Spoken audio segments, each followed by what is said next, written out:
ಪ್ರೇರಿ ತಪಸ್ಸು ಕಾಲ ಮುಗಿಸ್ಕೊಂಡ್ ಬಂದಿದ್ದೀವಿ. ಕೊನೆಯ ಹಂತದಲ್ಲಿ ಘಟ್ಟದಲ್ಲಿದ್ದೇವೆ. ತಪಸ್ಕಾಲದ ಎಲ್ಲ ಆಶೀರ್ವಾದ ಹೊಂದುವಂತ ಸಮಯ ಬಂದಿದೆ.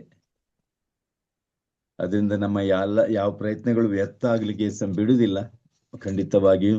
ಅದರಿಂದ ನಾವೇನ್ ನಿರೀಕ್ಷೆಯಲ್ಲಿದ್ದೇವೆ ಅದನ್ನು ಧಾರಾಳವಾಗಿ ಅನುಭವಿಸ್ತೇವೆ. ಕೃಪೆ ನಮ್ಗೆ ಸಮಯ ಅನುಗ್ರಹಿಸಿ ಬೇಡಿಕೊಳ್ಳೋಣ. ಪ್ರಿಯರೇ, ನಮಗೆ ಯಾರು ಮರಣಾವಸ್ಥೆಯಲ್ಲಿ ಇರ್ತಾರಲ್ಲ ಅವರು ಹೇಳಿದ್ದು ಲಾಸ್ಟ್ ಮೊಮೆಂಟ್ ಹೇಳಿದ್ದು ನಮ್ಗೆ ಮುಖ್ಯ ಅನ್ನಿಸ್ತದೆ. ಕೊನೆ ಗಳಿಗೆಯಲ್ಲಿ ಮರಣದ ಸಮಯದಲ್ಲಿ ಅದನ್ನ ಯಾವತ್ತೂ ಮರೆಯುವಂಗಿಲ್ಲ. ನಮಗೆ ಇಡೀ ಲೈಫಲ್ಲಿ ಹೇಳಿದಕ್ಕಿಂತಲೂ ಈ ಮರಣದ ಡೆತ್ ಬೆಡ್ ಅಂತ ಹೇಳ್ತೀವಿ, ಮರಣದ ಹಾಸಿಗೆಯಲ್ಲಿ ಏನ್ ಹೇಳ್ತೀವಿ, ಆ ವಾಕ್ಯಗಳು, ಆ ಮಾತುಗಳು ನಮಗೆ ಯಾವತ್ತೂ ನೆನಪಿಗೆ ಬರ್ತಾ ಇರ್ತವೆ. ನಮ್ಮ ಅಪ್ಪ ಹಿಂಗೆ ಹೇಳಿದ್ರು, ಸಾಯುವಾಗ ನನ್ನ ಮಮ್ಮಿಗೆ ಹೇಳಿದ್ರು, ಅಥವಾ ನಮ್ಮ ಅಣ್ಣನೋ ತಮ್ಮನೋ ತಂಗಿನೋ ಕೊನೆಗಳಲ್ಲಿ ಈ ತರ ಹೇಳಿದ್ರು ಅಂತ ಹೇಳ್ಬಿಟ್ಟು ಮತ್ತೆ ಅದನ್ನೇ ಪಾಲಿಸಲು ನಾವು ಶತ ಪ್ರಯತ್ನ ಮಾಡ್ತೀವಿ. ಆದ್ರಿಂದ ಈ ನಮ್ಮ ರಕ್ಷಕರಾದ ಯೇಸು ಕ್ರಿಸ್ತರು ಕೊನೆಗಳಿಗಳಲ್ಲಿ ಹೇಳಿದಂತ ಈ ಮಾತುಗಳು ಉಂಟಲ್ಲ, ಅದ್ ನಾವ್ ಯಾವತ್ತೂ ಮರೆಯುವಂಗಿಲ್ಲ. ಆ ಮಾತುಗಳು ನಮ್ಗೆ ಬಹಳ ಮುಖ್ಯವಾಗಿರುವಂತಹದ್ದು. ಅದು 7 words ಫ್ರಮ್ ದ ಕ್ರಾಸ್ ಅಂತ ಹೇಳ್ತೀವಿ. ಶಿಲುಬೆಯಿಂದ 7 ವಾಕ್ಯಗಳು. ಅದರಿಂದ ವಾಕ್ಯಗಳ ಬಗ್ಗೆ ನಾವು ಧ್ಯಾನ ಮಾಡೋಣ. ಯಾಕೆಂದ್ರೆ ಇದು ಯೇಸುಸ್ವಾಮಿಯ ಸಾಯುವ ಗಳಿಗೆಯಲ್ಲಿ ಆ ಘೋರವಾದ, ಯಾಕೆಂದ್ರೆ ಆ ಸಮಯದಲ್ಲಿ ಒಂದೊಂದು ಮಾತು ಮಾತಾಡ್ಲಿಕ್ಕೆ ನಮ್ಗೆ ನೆನ್ಪಿಂಟು. ಫಾದರ್ ಲೆಗ್ರಾಂಡ್ ಅಂತ ಪ್ರೊಫೆಸರ್ ಸ್ಕ್ರಿಪ್ಚರ್, ಅವರು ಹೇಳ್ತಿದ್ರು, ವಿವರಿಸ್ತಿದ್ರು ಹೇಗೆ ಯೇಸುಸ್ವಾಮಿ ಶಿಲ್ಮೆಯಲ್ಲಿ ನರಳಿ ಸಾಯುವಂತ ಸಮಯದಲ್ಲಿ ಶಿಲ್ಬೆಯಲ್ಲಿ ತೂಗಾಡಿ ಆ ಟೈಮ್ನಲ್ಲಿ ಏನ್ ಗೊತ್ತುಂಟು, ಅವರಿಗೆ ಉಸಿರಾಡ್ಲಿಕ್ಕೆ ಸಫಕೇಶನ್ ಆಗ್ತಾ ಇದೆ, ಗೊತ್ತಾಯ್ತಲ್ಲ. ಅವರಿಗೆ ದಮ್ ಕಟ್ಟಿದಾಗೆ ಆಗ್ತಿತ್ತು, ಅದು ಉಸಿರು ಕಟ್ಟಿದಾಗೆ, ಉಸಿರಾಡ್ಲಿಕ್ಕೆ ಆಗಲ್ಲ. ಉಸಿರಾಡ್ಬೇಕಾದ್ರೆ ಅವರು ಫುಲ್ಲು ಶರೀರವನ್ನ ಬಲಪಡಿಸಿ ಉಸಿರಾಡ್ಬೇಕಾಗಿತ್ತು. ಯಾಕಂದ್ರೆ ತೂಗಾಡ್ತಿದ್ರಲ್ಲ, ತೂಗಾಡುವ ಸ್ಥಿತಿಯಲ್ಲಿ ಉಸಿರಾಡಕ್ಕಾಗಲ್ಲ. ಆದ್ರಿಂದ ಆ ದೇವನ ಆಧರಿಸ್ಬೇಕು ಅವರು. ಆದ್ರೆ ಆಧರಿಸ್ಲಿಕ್ಕೆ ಏನುಂಟು, ಬರೀ ಕೈಗೆ ಮೊಳೆಗಳು ಅಷ್ಟೇ, ಕೈಗೆ ಮೊಳೆಗಳು. ನಮ್ಗೆ ಮೊಳೆಗಳು, ಅದರಲ್ಲಿ ಬಲ ಕೊಟ್ಟಾಗ ಕೈಗೆ ಮೊಳೆಗಳು ಇನ್ನೂ ಚುಚ್ಚಿ ಇನ್ನೂ ನೋವು ಜಾಸ್ತಿ ಆಗ್ತದೆ. ಮತ್ತೆ ಕಾಲಲ್ಲಿ ಕೂಡ ಕೆಳಗಡೆ ಒತ್ತಿ ಹಿಡ್ಕೋಬೇಕ, ಕಾಲಿಗೂ ಮೊಳೆ ಉಂಟು. ಈ ಸಮಯದಲ್ಲಿ ಉಸಿರಾಡಿದೇ ಕಷ್ಟ. ಆದ್ರೆ ಯೇಸುಸ್ವಾಮಿ ಎಷ್ಟು ಹೊತ್ತು ಶಿಲುಬೆಯಲ್ಲಿ ಮಿನಿಮಮ್ 3 ಗಂಟೆ ಆ ಶಿಲುಬೆಯಲ್ಲಿ ಅಷ್ಟು ಅವರು ಇರ್ಬೇಕಂತ ಹೇಳಿದ್ರೆ ಅದು ದೊಡ್ಡ ಪವಾಡ. ಅದು ಅಷ್ಟು ಹೊತ್ತು ಇರ್ಲಿಕ್ಕೆ ಸಾಧ್ಯನಾ? ಯಾಕೆಂದ್ರೆ ಆಕ್ಚುಲಿ ಚಾಟಿ ಹೊಡ್ತಾ ಉಂಟಲ್ಲ, ಆ ಹೊಡ್ತಲ್ಲೇ ಸತ್ತೋಗ್ತಾರೆ ಎಷ್ಟು ಜನ. ಅಂದ್ರೆ ಆ ಚಾಟಿ ಹೊಡ್ತಾ ಹಂಗೆ ಇರುತ್ತೆ. ಬಟ್ ಇಲ್ಲಿ ಬರೀ 39 ಅಲ್ಲ, ಅವರು 39 ಹೊಡ್ತಾ ಹೊಡಿಬೇಕಾಗಿತ್ತು. ಬಟ್ ಇಲ್ಲಿ ಪಿಲಾತ ಅನುಮತಿ ಕೊಟ್ಟಿದ್ದ, ಎಷ್ಟು ಬೇಕಾದ್ರೂ ಹೊಡೀರಿ. ಯಾಕೆಂದ್ರೆ ಹೇಳಿದ್ರೆ ಮರಣ ತಪ್ಪಿಸ್ಬೇಕು. ಆದ್ರಿಂದ ದೇಹಕ್ಕೆ ಪೂರ್ತಿ ಗಾಯ ಆಗಲಿ, ಅದು ನೋಡಿ ಆದ್ರೂ ಕರುಣೆ ಬರ್ಬೋದು ಅವರಿಗೆ ಅಂತ ಹೇಳ್ಬಿಟ್ಟು ಪಿಲಾತ್ ಅವರಿಗೆ ಪರ್ಮಿಷನ್ ಕೊಟ್ಟಿದೆ. ಇಲ್ದಿದ್ರೆ 39 ಏಟು ಹೊಡಿಬೇಕಾದದ್ದು. ಆದ್ರೆ ಅಷ್ಟು ಹೊಡ್ತ ತಿಂದು ಕೂಡ ಯೇಸುಸ್ವಾಮಿ ನೋಡಿ ಸತ್ತಿಲ್ಲ. ಮತ್ತೆ ಶಿಲುಬೆಯಲ್ಲಿ ಅಷ್ಟು 3 ಗಂಟೆಗಳ ಕಾಲ ಆ ಘೋರ ಯಾತನೆ ಅನುಭವಿಸಿ ಅಲ್ಲಿ ಉಸಿರಾಡುವುದೇ ಕಷ್ಟ, ಅಂದ್ಮೇಲೆ ಮಾತಾಡೋದು ಮತ್ತೂ ಕಷ್ಟ. ಆದ್ರೆ ಆ ಶಿಲುಬೆಯಲ್ಲಿ 7 ಮಾತುಗಳನ್ನು ಅವ್ರು ಹೇಳಿದ್ರಲ್ಲ,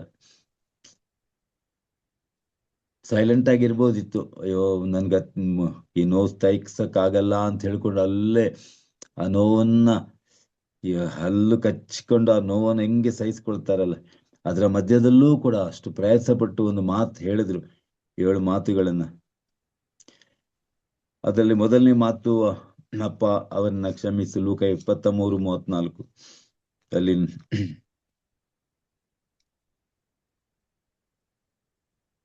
ಲೂಕನ್ ಸುವಾರ್ತೆ 23:33 ಕಪಾಲ ಎಂಬ ಸ್ಥಳಕ್ಕೆ ಬಂದು ಸೇರಿದ ಮೇಲೆ ಯೇಸುಸ್ವಾಮಿಯನ್ನು ಶಿಲುಬೆಗೆ ಏರಿಸಿದರು. 2 ಅಪರಾಧಿಗಳಲ್ಲಿ ಒಬ್ಬನನ್ನ ಅವರ ಬಲಗಡೆಯಲ್ಲೂ ಮತ್ತೊಬ್ಬನನ್ನ ಎಡಗಡೆಯಲ್ಲೂ ಶಿಲುಬೆಗೆ ಏರಿಸಿದ್ರು. ಆಗ ಯೇಸು, ಪಿತನೇ, ಇವರನ್ನ ಕ್ಷಮಿಸಿ, ತಾವೇನು ಮಾಡುತ್ತಿರುವರೆಂದು ಇವರು ಅರಿಯರು ಎಂದು ಹೇಳಿದರು.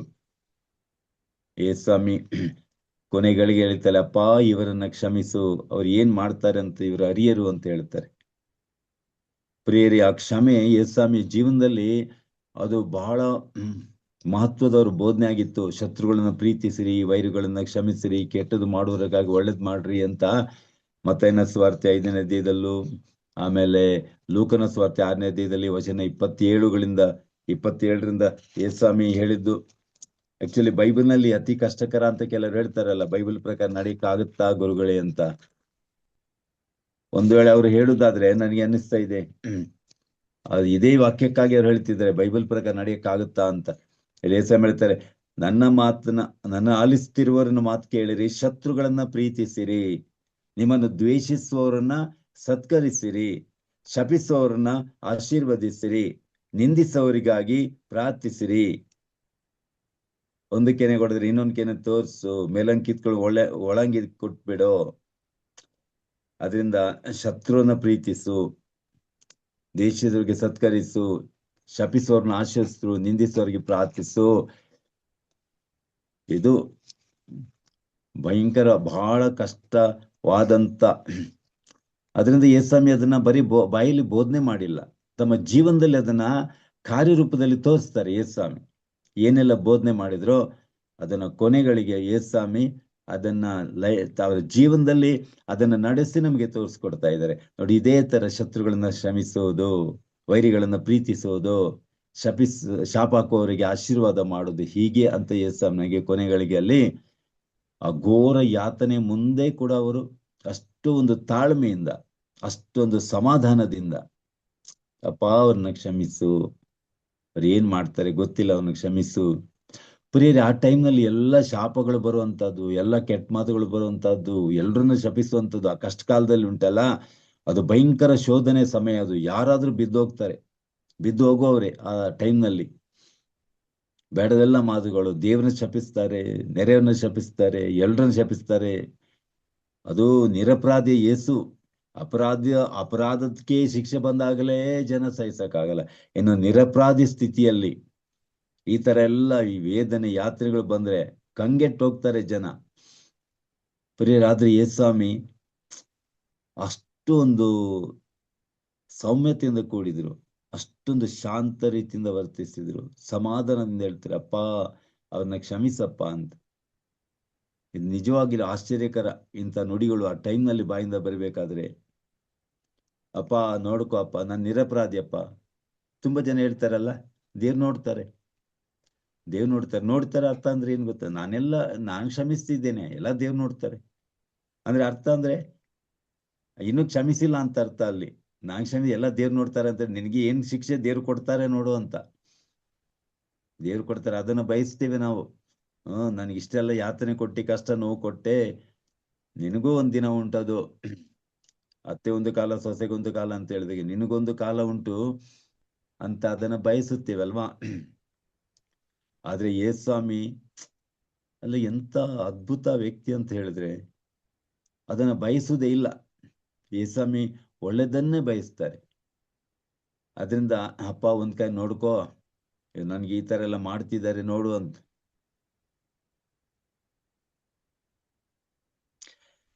ಅದರಿಂದ ಯೇಸ್ವಾಮಿ ತಂದೆ ಅವ್ರನ್ನ ಕ್ಷಮಿಸು ಮತ್ತು ಕಾರಣನೂ ಕೊಡ್ತಾರೆ. ಅಪ್ಪ ಅವ್ರು ಏನ್ ಮಾಡ್ತಾರಂತ ಅವ್ರು ಅರ್ತಿದ್ರೆ ಅವ್ರು ಆತರ ಮಾಡ್ತಿರ್ಲಿಲ್ಲ. ಮುಗ್ಧ ಜನ, ಯಾವ್ದ್ಯಾವ್ದೋ ಜನರ ಒತ್ತಡಕ್ಕೆ ಬಲಿ ಬಿದ್ದಿದ್ದಾರೆ, ಯಾರ್ಯಾರೋ ಮೋಸಕ್ಕೊಳಗಾಗಿದ್ದಾರೆ. ಅದರಿಂದ ಈ ಜನರ ಮೇಲೆ ತಪ್ಪು ಹೊರಿಸ್ಬೇಡಪ್ಪ, ಅವರಿಗೆ ಕ್ಷಮೆ ಕೊಡು ಅಂತ. ಯೇಸ್ವಾಮಿ ಜೀವನದ ಉದ್ದೇಶನೇ ಅದು. ಈ ಲೋಕಕ್ಕೆ ಬಂದಿದ್ದೇ ಅದು. ಯೇಸ್ವಾಮಿ ಏನ್ ಗೊತ್ತಾ, ನಾವೆಲ್ಲ ಪಾಪಿಗಳು, ನಾವೆಲ್ಲ ದೇವರ ಮಹಿಮೆಯಿಂದ ಹೊರತಾದವರು. ರೋಮಪುರ 3:23 ಪೌಲ ಹೇಳುವಾಗೆ ಎಲ್ಲರೂ ಪಾಪ ಮಾಡಿದ್ದಾರೆ, ದೇವರ ಮಹಿಮೆಯಿಂದ ಹೊರತಾಗಿದ್ದಾರೆ. ಆದ್ರಿಂದ ದೇವರ ಮಹಿಮೆ ಒಳಗೆ ತರ್ಲಿಕ್ಕೆ ಯೇಸ್ವಾಮಿ ಲೋಕಕ್ಕೆ ಬಂದಿದ್ದಾರೆ. ಎಲ್ಲರನ್ನ ಹೇಗೆ ಆ ದೇವರ ಮಹಿಮೆಯಲ್ಲಿ ಸೇರಿಸುವುದು, ಮಹಿಮೆಗೆ ಒಳಪಡಿಸುವುದು, ಹೇಗೆ ಎಲ್ಲರನ್ನ ಸ್ವರ್ಗಕ್ಕೆ ಕರ್ಕೊಂಡು ಹೋಗುದು, ಅದಕ್ಕೆ ಮುಖ್ಯವಾಗಿ ಬೇಕಾಗಿರೋದು ಪಾಪ ಕ್ಷಮೆನೇ. ಅದರಿಂದ ಯೇಸ್ವಾಮಿ ಅವರ ಜೀವನದ ಒಂದು ಮಿಷನ್, ಅವರ ಸೇವಾ ಒಂದು ಗುರಿ ಇದೇ ಆಗಿತ್ತು, ನಮ್ಮನ್ನೆಲ್ಲ ಪಾಪದಿಂದ ಬಿಡುಗಡೆ ಮಾಡೋದು. ಆ ಲೂಕನ ಸುವಾರ್ತೆ 4:18 ಯೇಸ್ವಾಮಿ ಹೇಳ್ತಾರಲ್ಲ, ಬಂಧನದಿಂದ ಬಿಡುಗಡೆ ಮಾಡಲು ತಂದೆ ದೇವರು ಅಭಿಷೇಕ ಮಾಡಿ ಕಳಿಸಿದ್ದಾರೆ, ಬಂಧನದಿಂದ ಬಿಡುಗಡೆ ಮಾಡಲು. ಆದ್ರಿಂದ ಇಲ್ಲಿ ಯೇಸ್ವಾಮಿ ಬಂಧನದಿಂದ ಬಿಡುಗಡೆ ಮಾಡ್ಲಿಕ್ಕೆ ನಮ್ಮ ಎಲ್ಲ ಶಾಪ ಪಾಪದ ಎಲ್ಲ ಶಿಕ್ಷೆ ತನ್ನ ಮೇಲೆ ಹೊತ್ಕೊಳ್ತಾರೆ. ಆಮೇಲೆ ಕೊನೆಗೆ ಈ ಘಂಟಾಘೋಷವಾಗಿ ಒಂದು ಮಾತು ನುಡಿತಾರೆ, ಅಪ್ಪ ಅವ್ರನ್ನ ಕ್ಷಮಿಸು. ಅವ್ರು ಏನ್ ಮಾಡ್ತಾರೆ, ಅರಿಯರು ಅಪ್ಪ ಅವ್ರನ್ನ ಕ್ಷಮಿಸು ಅಂತ ಯೇಸು ಹೇಳ್ತಾರೆ.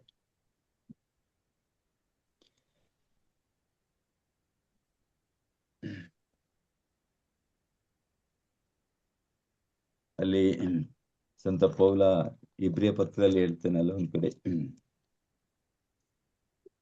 ಅಲ್ಲಿಂದ ಯೇಸ್ವಾಮಿ ಬರೇ ನೋಡಿ, ಬರೀ ಅವರು ಬಾಯಲ್ಲಿ ಹೇಳ್ತಿಲ್ಲ, ಗೊತ್ತೈತಲ್ಲ, ಬಾಯಲ್ಲಿ ಅಥವಾ ಬರೀ ಮನ್ಸಲ್ಲಿ ಅಥವಾ ಮನ್ಸರೇನು ಬರೀ ಅಷ್ಟೇ ಹೇಳ್ತಿಲ್ಲ ಯೇಸ್ವಾಮಿ.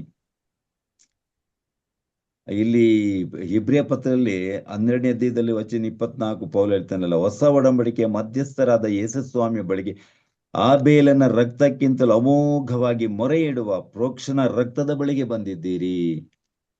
ಅಲ್ಲಿ ರಕ್ತ ಸುರಿತಾ ಇದೆ, ಶಿಲುಬೆಯಲ್ಲಿ ರಕ್ತ ಸುರಿತಾ ಇದೆ. ಅದರಿಂದ ಈ ರಕ್ತ ಸುರಿಯುವಂಥದ್ದು ಹಳೆ ಒಡಂಬಡಿಕೆಯಲ್ಲಿ ನಾವು ನೋಡ್ತೀವಿ, ಎಷ್ಟು ಇಂಪಾರ್ಟೆಂಟ್ ಆಗಿತ್ತಲ್ವಾ. ರಕ್ತ ಪಾಪ ಪರಿಹಾರಕ್ಕಾಗಿ ರಕ್ತ ಬಲಿಯರ್ಪಣೆ ಮಾಡ್ಬೇಕಾಗಿತ್ತು ಅವರು. ಪ್ರಾಯಶ್ಚಿತ್ತದ ಮಹಾದಿನ ಅಲ್ಲಿ ನಾವು ನೋಡ್ತೀವಿ, ಯಾಜಕ ಕಾಂಡ 14ನೇ ಅಧ್ಯಾಯದಲ್ಲಿ ಪಾಪ ಪರಿಹಾರದ ಮಹಾದಿನ ಅದು.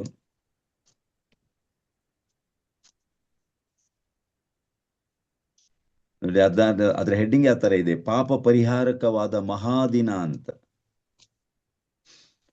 ಅದರಿಂದ ವರ್ಷಕ್ಕೊಂದ್ಸತಿ ಅವರು ಪಾಪ ಪರಿಹಾರಕ್ಕಾಗಿ ಅವ್ರು ಏನ್ ಮಾಡ್ಬೇಕಾಗಿತ್ತು ಅಂತ ಪ್ರತಿ ವರ್ಷ ಇದನ್ನ ಮಾಡ್ಬೇಕಾಗಿತ್ತು. ಈಗ ತಪಸ್ಕಾಲದಲ್ಲಿ ನಾವೆಲ್ಲ ಕಡೆ ಮಾಡ್ತಿದ್ದೀವಲ್ಲ, ಧ್ಯಾನಕೂಟ ಮತ್ತು ಕನ್ಫೆಷನ್ಸ್, ಪಶ್ಚಾತ್ತಾಪ ಪಡೋದು ಮತ್ತು ಪಾಪ ನಿವೇದನೆ ಮಾಡುವಂತದ್ದು, ಅದು ವರ್ಷಕ್ಕೊಂತದ್ದು, ಅದು ಕಡ್ಡಾಯವಾಗಿ ಮಾಡ್ತಾರೆ ಅಲ್ಲೆಲ್ಲ ಚರ್ಚ್ಗಳಲ್ಲಿ. ಈ ದಿನಗಳಲ್ಲಿ ಆಲ್ಮೋಸ್ಟ್ ಎಲ್ಲ ಚರ್ಚೆ ನಡೆದೋಯ್ತು. ಪ್ರೇರಿ, ಇದು ಇವತ್ತು ನಿನ್ನೆದ ಆಚರಣೆ ಅಲ್ಲ, ಇದು ಅನಾದಿಕಾಲದಿಂದ ಬಂದಂತ ಆಚರಣೆ ಆಗ್ತದೆ. ಅದರಿಂದ ಇಲ್ಲಿ ನೋಡಿ, ಯಾಚಿಕಂಡ 16ನಲ್ಲಿ ಪಾಪ ಪರಿಹಾರಕ ಮಹಾದಿನ. ಅದರಿಂದ 5ನೇ ವಚನ, ಇಸ್ರಾಯೇಲರ ಸಮಾಜದಿಂದ ದೋಷ ಪರಿಹಾರಕ ಬಲಿಗಾಗಿ 2 ಹೋತಗಳನ್ನು, ದಹನ ಬಲಿಗಾಗಿ 1 ಟಗರನ್ನು ತೆಗೆದುಕೊಂಡು ಬರಬೇಕು ಅಂತ ದೇವ್ರು ಹೇಳ್ತಾರೆ. 14ನೇ ವಚನ, ಹೋರಿಯ ರಕ್ತದಲ್ಲಿ ಸ್ವಲ್ಪ ಭಾಗ ಕೃಪಾಸನದ ಪೂರ್ವ ಭಾಗದ ಮೇಲೆ ಬೆರಳಿನಿಂದ ಚಿಮುಕಿಸಿ ಮತ್ತು ಎದುರಾಗಿ 7 ಸಾರಿ ಚಿಮುಕಿಸಬೇಕು. ತರುವಾಯ ಜನರ ಪರವಾಗಿ ಪರಿಹಾರಕ ಬಲಿಯ ಹೋತ ವಧಿಸಿದ ರಕ್ತ ತೆರೆಯೊಳಗೆ ತಂದು ಹೋರಿಯ ರಕ್ತದಿಂದ ಮಾಡಿದಂತೆ ಇದು ರಕ್ತದಿಂದಲೂ ಮಾಡಿ ಕೃಪಾಸನದ ಮೇಲೆ ಎದುರಾಗಿಯೂ ಚಿಮುಕಿಸಬೇಕು. ಹೀಗೆ ಇಸ್ರಾಯೇಲರು ನಾನಾ ವಿಧವಾದ ಅಶುದ್ಧತ್ವ, ಅಪರಾಧ, ದ್ರೋಹ ಇವುಗಳಿಂದ ಮಹಾಪವಿತ್ರ ಸ್ಥಾನಕ್ಕೆ ಉಂಟು ಮಾಡಿದ ದೋಷ ಆರೋನನ್ನು ಪರಿಹರಿಸುವನು.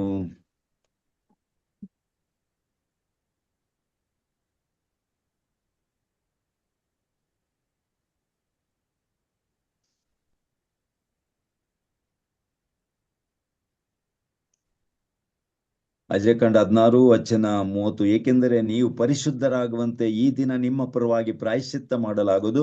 ಸರ್ವೇಶ್ವರನ ದೃಷ್ಟಿಯಲ್ಲಿ ನಿಮ್ಮ ಎಲ್ಲ ದೋಷಗಳು ನಿವಾರಣೆಯಾಗುವು. 34ನೇ ವಚನ, ಇಸ್ರಾಯೇಲರ ಎಲ್ಲಾ ದೋಷಗಳನ್ನ ನಿವಾರಣೆ ಮಾಡುವುದಕ್ಕಾಗಿ ಅವರಿಗೋಸ್ಕರ ವರ್ಷಕ್ಕೆ ಒಂದಾವರ್ತಿ ಪ್ರಾಯಶ್ಚಿತ್ತ ಮಾಡಬೇಕಾದದ್ದು ನಿಮಗೆ ಶಾಶ್ವತ ನಿಯಮವಾಗಿರಬೇಕು. ವರ್ಷಕ್ಕೆ ಒಂದಾವರ್ತಿ ಪ್ರಾಯಶ್ಚಿತ್ತ ಮಾಡಬೇಕಾದ ನಿಮಗೆ ಶಾಶ್ವತ ನಿಯಮ, ಅದನ್ನು ಕಡ್ಡಾಯವಾಗಿ ನೀವು ಮಾಡಲೇಬೇಕಾದದ್ದು. ಅದರಿಂದ ಇಲ್ಲಿ ರಕ್ತ, ಹೋರಿಗಳ ರಕ್ತ ಸುರಿಸ್ತಾ ಇದ್ರು ಪಾಪ ಪರಿಹಾರಕ್ಕಾಗಿ. ಅದು ಕೃಪಾಸನದ ಮೇಲೆ ಮತ್ತು ಜನರ ಮೇಲೆಲ್ಲ ಚುಮುಕಿಸ್ತಾ ಇದ್ರು ಆ ರಕ್ತವನ್ನ. ಈ ಪ್ರಕಾರ ದೇವರಿಗೆ, ಜನರಿಗೆ ಅಲ್ಲಿ ರಾಜಿ ಆಗಿದೆ, ಸಂಧಾನವಾಗಿದೆ ಅಂತ ತೋರಿಸ್ಕೊಡ್ತಾ ಇದ್ರು. ಅದರಿಂದ ಪ್ರಿಯರೇ, ಇಲ್ಲಿ ಯೇಸುಸ್ವಾಮಿ ಆಬೇಲನ ರಕ್ತಕ್ಕಿಂತಲೂ, ಇಬ್ರಿಯ 12ನೇ ಅಧ್ಯಾಯದಲ್ಲಿ ವಚನ 24, ಒಡಂಬಡಿಕೆಯ ಮಧ್ಯಸ್ಥರಾದ ಯೇಸುಸ್ವಾಮಿಯ ಬಳಿಗೆ ಆಬೇಲನ ರಕ್ತಕ್ಕಿಂತಲೂ ಅಮೋಘವಾಗಿ ರಕ್ತನೇ ಮೊರೆ ಇಡ್ತಾ ಇದೆ ಇಲ್ಲಿ. ಅದರಿಂದ ಯೇಸುಸ್ವಾಮಿ ಬರೀ ಬಾಯಲ್ಲಿ ಹೇಳಿಲ್ಲ, ಹೃದಯಪೂರ್ವಕವಾಗಿ ಮಾತ್ರ ಹೇಳಿದಲ್ಲ, ಅವರು ಪಾಪಕ್ಕಾಗಿ ಪ್ರಾಯಶ್ಚಿತ್ತ ಮಾಡ್ತಾ ತನ್ನ ರಕ್ತ ಶಿಲುಬೆಯಲ್ಲಿ ಹೇಗೆ ಸುರಿತಾ ಇದೆ. ಪ್ರೋಕ್ಷಣ ರಕ್ತದ ಬಳಿಗೆ ಬಂದಿದ್ರೆ ಆ ರಕ್ತನೇ ಕೂಗ ಹೇಳ್ತಾ ಇದೆ, ಅಪ್ಪ ಅವ್ರನ್ನ ಕ್ಷಮಿಸು ಅಪ್ಪ, ಈ ರಕ್ತದ ಶಾಪ ದೋಷ ಅವರ ಮೇಲೆ ಹೊರಿಸ್ಬೇಡಪ್ಪ, ಕ್ಷಮೆ ಕೊಡು ಅಂತ ಕೇಳ್ತಾ ಇದ್ದಾರೆ ದೇವ್ರು. ಎಸ್ ಸ್ವಾಮಿ. ಅದರಿಂದ ಸ್ವಾಮಿ ಅಧಿಕೃತವಾಗಿ ಇಲ್ಲಿ ಹೇಳ್ತಿರೋದಂಥದ್ದು. ಯಾಕೆಂದ್ರೆ ಪಾಪಕ್ಕೆ ಈಗ ನಾವು ಈ ಒಬ್ಬನ ಯಾರಿಗೊಂದು ದುಡ್ಡು ಕೊಡ್ಬೇಕಾಗಿತ್ತು, ಏನೋ ಅಥವಾ ವಸ್ತು ಕೊಡ್ಬೇಕಾಗಿತ್ತು, ನಾವು ಕೊಡಪ್ಪ ಕ್ಷಮಿಸಪ್ಪ ಅವನನ್ನ, ಅದು ದಂಡ ಕಟ್ಟೋದು ಯಾರು ಅಂತ, ದಂಡ ಕಟ್ಟೋದು ಯಾರು? ಯಾರಾದ್ರೊಬ್ಬ ದಂಡ ಕಟ್ಬೇಕು. ಈಗ ನಾವು ಹೇಳ್ತೀವಿ, ಸುಲಭದಲ್ಲಿ ಹೇಳ್ಬೋದು, ಅವನು ಪರವಾಗಿಲ್ಲಪ್ಪ, ಏನೋ ಒಳ್ಳೆ ಮನ್ಸು ಮಾಡೋ, ಅವನಿಗೆ ಕ್ಷಮೆ ಕೊಡು ಅಂತ. ನಾವೇನ್ ದಂಡ ಕಟ್ತೇವಾ? ಬಾಯಿಲಿ ಹೇಳ್ತೇವೆ ಅಷ್ಟೇ. ಆದ್ರೆ ನಾವು ಧೈರ್ಯವಾಗಿ ಹೇಳಕ್ಕಾಗತ್ತೆ ನಮ್ಗೆ, ಸರಿ ಅದು ನಾನು ಕೊಡ್ತೀನಿ, ಆ ದಂಡ ನಾನು ಕೊಡ್ತೀನಿ, ನೀನ್ ಕ್ಷಮೆ ಕೊಡು. ಈಸಿಯಾಗಿ ಕ್ಷಮೆ ಕೊಡ್ತಾರ ಅವರು. ಯಾಕೆಂದ್ರೆ ದಂಡ ಯಾರೋ ಕಟ್ತಿದ್ದಾರೆ, ಮತ್ತೇನು ಕ್ಷಮೆ ಕೊಡ್ಲಿಕ್ಕೆ? ಸರಿ ನೀನ್ ದಂಡ ಕೊಡಪ್ಪ, ಅವ್ನು ಏನ್ ಕೊಡ್ಲಿಕ್ಕೆ ಉಂಟು ನೀನ್ ಕೊಡು ನನಗೆ, ನಾನು ಕ್ಷಮೆ ಕೊಡ್ತೀನಿ. ಅದರಿಂದ ನಾವು ಒಂದು ಕ್ಷಮೆ ಕೊಡು ಅಂತ ಹೇಳ್ಬೇಕಾದ್ರೆ ಅದನ್ನೆಲ್ಲ ಮರ್ತು ಬಿಡ ಅಂತ ಹೇಳಿದ್ರೆ ಅದಕ್ಕೆ ಪರಿಹಾರ ಯಾರೋ ಒಬ್ರು ಮಾಡ್ಬೇಕಲ್ವಾ? ಆವಾಗ್ಲೇ ಅವ್ರಿಗೆ. ಇಲ್ಲ ಅಂತ ಹೇಳಿದ್ರೆ ನಾವು ದಂಡ ಕಟ್ಟಲ್ಲ, ನಾವು ಪರಿಹಾರ ಮಾಡಲ್ಲ, ಮತ್ತೆ ಅವನಿಗೆ ಬರೀ ಬಾಯಲ್ಲಿ ಹೇಳಿದ್ರೆ ಅವನಿಗೆ ಕ್ಷಮೆ ಕೊಡಪ್ಪ ಇನ್ ಮುಂದೆ ಚೆನ್ನಾಗಿದೆ ಅಂತ ಹೇಳಿದ್ರೆ, ಅರೆ ಆದ ನಷ್ಟ ತುಂಬಿಸ್ಕೊಳ್ಳೋದು ಯಾರು? ಅದರಿಂದ ಪ್ರಿಯರಿ, ಇಲ್ಲಿ ನಮ್ಮ ಎಲ್ಲ ನಷ್ಟವನ್ನ ತುಂಬಿಸಿಕೊಡೋರು ಯೇಸು ಸ್ವಾಮಿ. ಅದಕ್ಕೆ ಪೇತ್ರನ ಪತ್ರಿಕೆಯಲ್ಲಿ ಪೇತ್ರ ಹೇಳ್ತಾನಲ್ಲ, 1 ಪೇತ್ರ 1ನೇ ಅಧ್ಯಾಯ ವಚನ 18-19, ಹಿರಿಯರಿಂದ ಬಂದಂತ ವ್ಯರ್ಥ ನಡವಳಿಕೆಯಿಂದ ನಿಮ್ಮನ್ನ ಬಿಡುಗಡೆ ಮಾಡಲು ಕೊಡಲಾದ ಬೆಲೆ ಎಂತದ್ದು ನಿಮ್ಗೆ ಗೊತ್ತಿದೆ. ಅದು ನಶಿಸಿ ಹೋಗುವಂತ ಬೆಳ್ಳಿ ಬಂಗಾರ ಅಲ್ಲ, ಬದಲಿಗೆ ಯಾವ ನ್ಯೂನ್ಯತೆ, ಕೊರತೆ, ಕಳಂಕ, ಪಾಪ ಇಲ್ಲದ ಬಲಿಯ ಕುರಿಮರಿ ಅಂತ ಕ್ರಿಸ್ತ ಯೇಸುವಿನ ಅಮೂಲ್ಯ ರಕ್ತವೇ ಆ ಬೆಲೆ. ಅಲ್ಲಿ ಯೇಸನ್ ಬೆಲೆ ಕಟ್ತಾ ಇದ್ದಾರೆ, ಶಿಲುಬೆಯಲ್ಲಿ ರಕ್ತ ಸುರಿತಾ ಇದೆ, ಅಮೂಲ್ಯವಾದ ಬೆಲೆ ಕಟ್ತಾ ಇದ್ದಾರೆ. ಸ್ನಾನಿಕರಂದ್ರೆ ಹೇಳಿದ್ರಲ್ಲ, ಈಗ ಲೋಕದ ಪಾಪ ಯೋನ 1ನೇ ಅಧ್ಯಾಯದಲ್ಲಿ 29-36 ವಚನದಲ್ಲಿ ಯೇಸಮ್ಮನ ತೋರಿಸಿ ಹೇಳ್ತಾರಲ್ವಾ, ಯಜ್ಞದ ಕುರಿಮರಿಯವರು ಪಾಪ ಪರಿಹಾರ ಮಾಡುವಂತ ಕುರಿಮರಿ. ಅದರಿಂದ ಯಜ್ಞದ ಕುರಿಮರಿ ಯೇಸು ಆಗಿದ್ದಾರೆ. ಅಲ್ಲಿ ಅವರು ನಮ್ಮ ಪಾಪದ ಸಾಲವನ್ನು ತೀರಿಸ್ತಾ ಇದ್ದಾರೆ, ಬೆಲೆ ಕಟ್ತಾ ಇದ್ದಾರೆ, ಶಿಲುಬೆ ಮೇಲೆ ಘೋರ ಯಾತನೆ ಅನುಭವಿಸಿ. ಆದ್ರಿಂದ ಅವ್ರು ಮಾತ್ರ ಹೇಳಿಕ್ ಸಾಧ್ಯ, ಅಪ್ಪ ಅವ್ರನ್ನ ಕ್ಷಮಿಸು. ನಾವ್ ಯಾರು ಹೇಳುವಂಗಿಲ್ಲ, ಹೇಳಿಕ್ ಸಾಧ್ಯನೇ ಇಲ್ಲ. ಅವರೊಬ್ಬರೇ ಪಾಪ, ಯಾಕೆಂದ್ರೆ ಅವರೊಬ್ಬರೇ ರಕ್ಷಕರು, ಅವರ ರಕ್ತದಿಂದ ರಕ್ಷಣೆ ಆಗಿದೆ. ಅದರಿಂದ ಪರಿಹಾರ ಯೇಸು ಒಬ್ಬರೇ ಮಾಡಿದ್ದು, ಅವ್ರ ರಕ್ತದಿಂದ. ಬೇರೆಯವರೆಲ್ಲ ಸಹಾಯ ಮಾಡಿದ್ದಾರೆ, ಅಮ್ಮ ತಾಯಿ ಮಾತೆ ಮರಿಮ ಕೂಡ ಯೇಸುಗೆಲ್ಲ ಸಹಾಯ ಮಾಡಿದ್ದಾರೆ. ಈ ಒಂದು ಶಿಲ್ಬೆ ತನಕ ನಡೆಸಿದ್ದಾರೆ, ಅಮ್ಮ ತಾಯಿ ಎಲ್ಲ ಅಷ್ಟು ತ್ಯಾಗ ಮಾಡಿದ್ದಾರೆ. ಬಟ್ ರಕ್ತ ಸುರಿಸಿದ ಯೇಸು ಒಬ್ಬರೇ ನಮ್ಮ ಪಾಪ ಪರಿಹಾರಕ್ಕಾಗಿ ಆ ಕುರಿಮರಿಯ ರಕ್ತದಿಂದ ನಮಗೆ ಬಿಡುಗಡೆ ಆಗಿದೆ. ಅದರಿಂದ ಯೇಸು ಹೇಳ್ತಾರೆ, ಅಪ್ಪ ಅವ್ರನ್ನ ಕ್ಷಮಿಸು. ಈಗ ಅಷ್ಟು ವೇದನೆಯಲ್ಲಿ ಯೇಸು ಮಾಡುವಾಗ ತಂದೆ ದೇವರ ಪ್ರಾರ್ಥನೆ ಕೇಳದಿರ್ತಾರ? ಇರ್ಲಿಕ್ಕೆ ಸಾಧ್ಯನಾ? ಅಲ್ಲಿ ನರಳಿ ಸಾಯುವ ಸಮಯದಲ್ಲಿ ಮಾಡಿದ ರಿಕ್ವೆಸ್ಟ್ ಯಾರಾದ್ರೂ ತಿರಸ್ಕರಿಸ್ಲಿಕ್ಕೆ ಸಾಧ್ಯನಾ? ಬೇರೆ ಟೈಮ್ನಲ್ಲಿ ಆದ್ರೆ ಪರವಾಗಿಲ್ಲ, ಕಂಫರ್ಟೇಬಲ್ ಆಗಿರುವಾಗ ನಾವೇನೋ ಕೇಳ್ತೀವಿ ಬಿಡ್ತೀವ, ಸರಿ. ಅದು ಅಷ್ಟು ಸೀರಿಯಸ್ ತಗೊಳ್ಳೋದಿಲ್ಲ ಕೆಲವರೆಲ್ಲ. ಏನೋ ಒಂದು ಎಂಜಾಯ್ಮೆಂಟ್ ಮೂಡ್ ಅಲ್ಲಿ ಹೇಳದವನು, ಏನೋ ಖುಷಿಯಲ್ಲಿ ಹೇಳದವನು. ಬಟ್ ಇಲ್ಲಿ ಅಷ್ಟು ಆ ಒಂದು ಕಾರಣ, ಅದೇ ಕಾರಣಕ್ಕೋಸ್ಕರ ಯೇಸು ಬಂದಿರೋದು, ಪಾಪ ಪರಿಹಾರಕ್ಕೋಸ್ಕರ. ಆದ್ರಿಂದ ಅದನ್ನ ಸಂತೋಷವಾಗಿ ಅದನ್ನ ಅನುಭವಿಸುತ್ತಾ ಆ ಟೈಮ್ನಲ್ಲಿ ಯೇಸು ತಂದೆಗೆ, ಅಪ್ಪ ಕ್ಷಮಿಸಪ್ಪ, ನನ್ನ ರಕ್ತ ನೋಡು, ನನ್ನ ಯಾತನೆ ನೋಡು, ವೇದನೆ, ಇದೆಲ್ಲ ಅವರಿಗೋಸ್ಕರಪ್ಪ. ಅದರಿಂದ ತಂದೆ, ಈ ದೋಷ ಅವ್ರ ಮೇಲೆ ಹೊರಿಸ್ಬೇಡ, ದಯವಿಟ್ಟು ಅವನ್ನ ಕ್ಷಮಿಸು ಅಂತ. ಮಾತ್ರ ಅಲ್ಲ ಪ್ರಿಯರೇ, ಇಲ್ಲಿ ಈಗಲೂ ಕೂಡ ಅಷ್ಟೇ, ಈಗಲೂ ಕೂಡ ಯೇಸು ಏನ್ ಮಾಡ್ತಾರೆ, ಸ್ವರ್ಗದಲ್ಲಿ ಅದೇ ಕಾರ್ಯ ಮುಂದುವರಿಸಿಕೊಂಡು ಹೋಗಿದ್ದಾರೆ ಯೇಸು ಸ್ವಾಮಿ.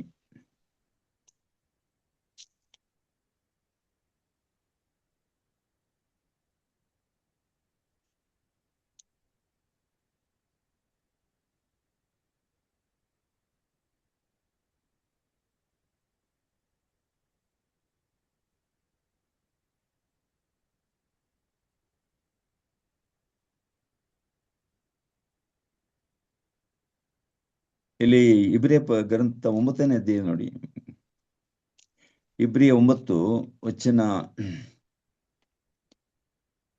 12, ಇಂಥ ಗರ್ಭಗುಡಿಯನ್ನು ಅವರು ಒಮ್ಮೆಗೆ ಶಾಶ್ವತವಾಗಿ ಪ್ರವೇಶಿಸಿದ್ದಾರೆ.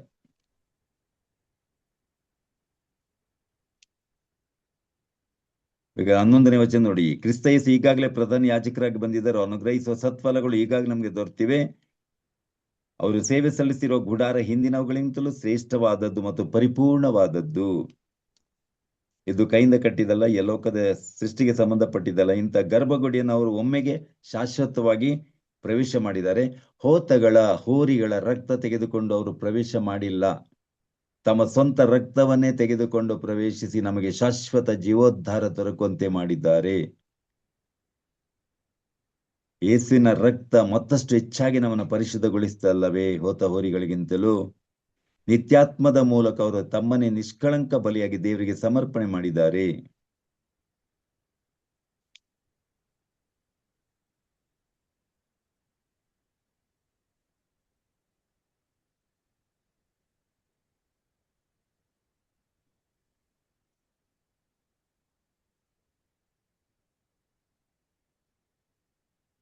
ಅದರಿಂದ 9ನೇ ಅಧ್ಯಾಯದಲ್ಲಿ ಅಲ್ಲಿ ಕಂಪೇರ್ ಮಾಡ್ತಾರೆ.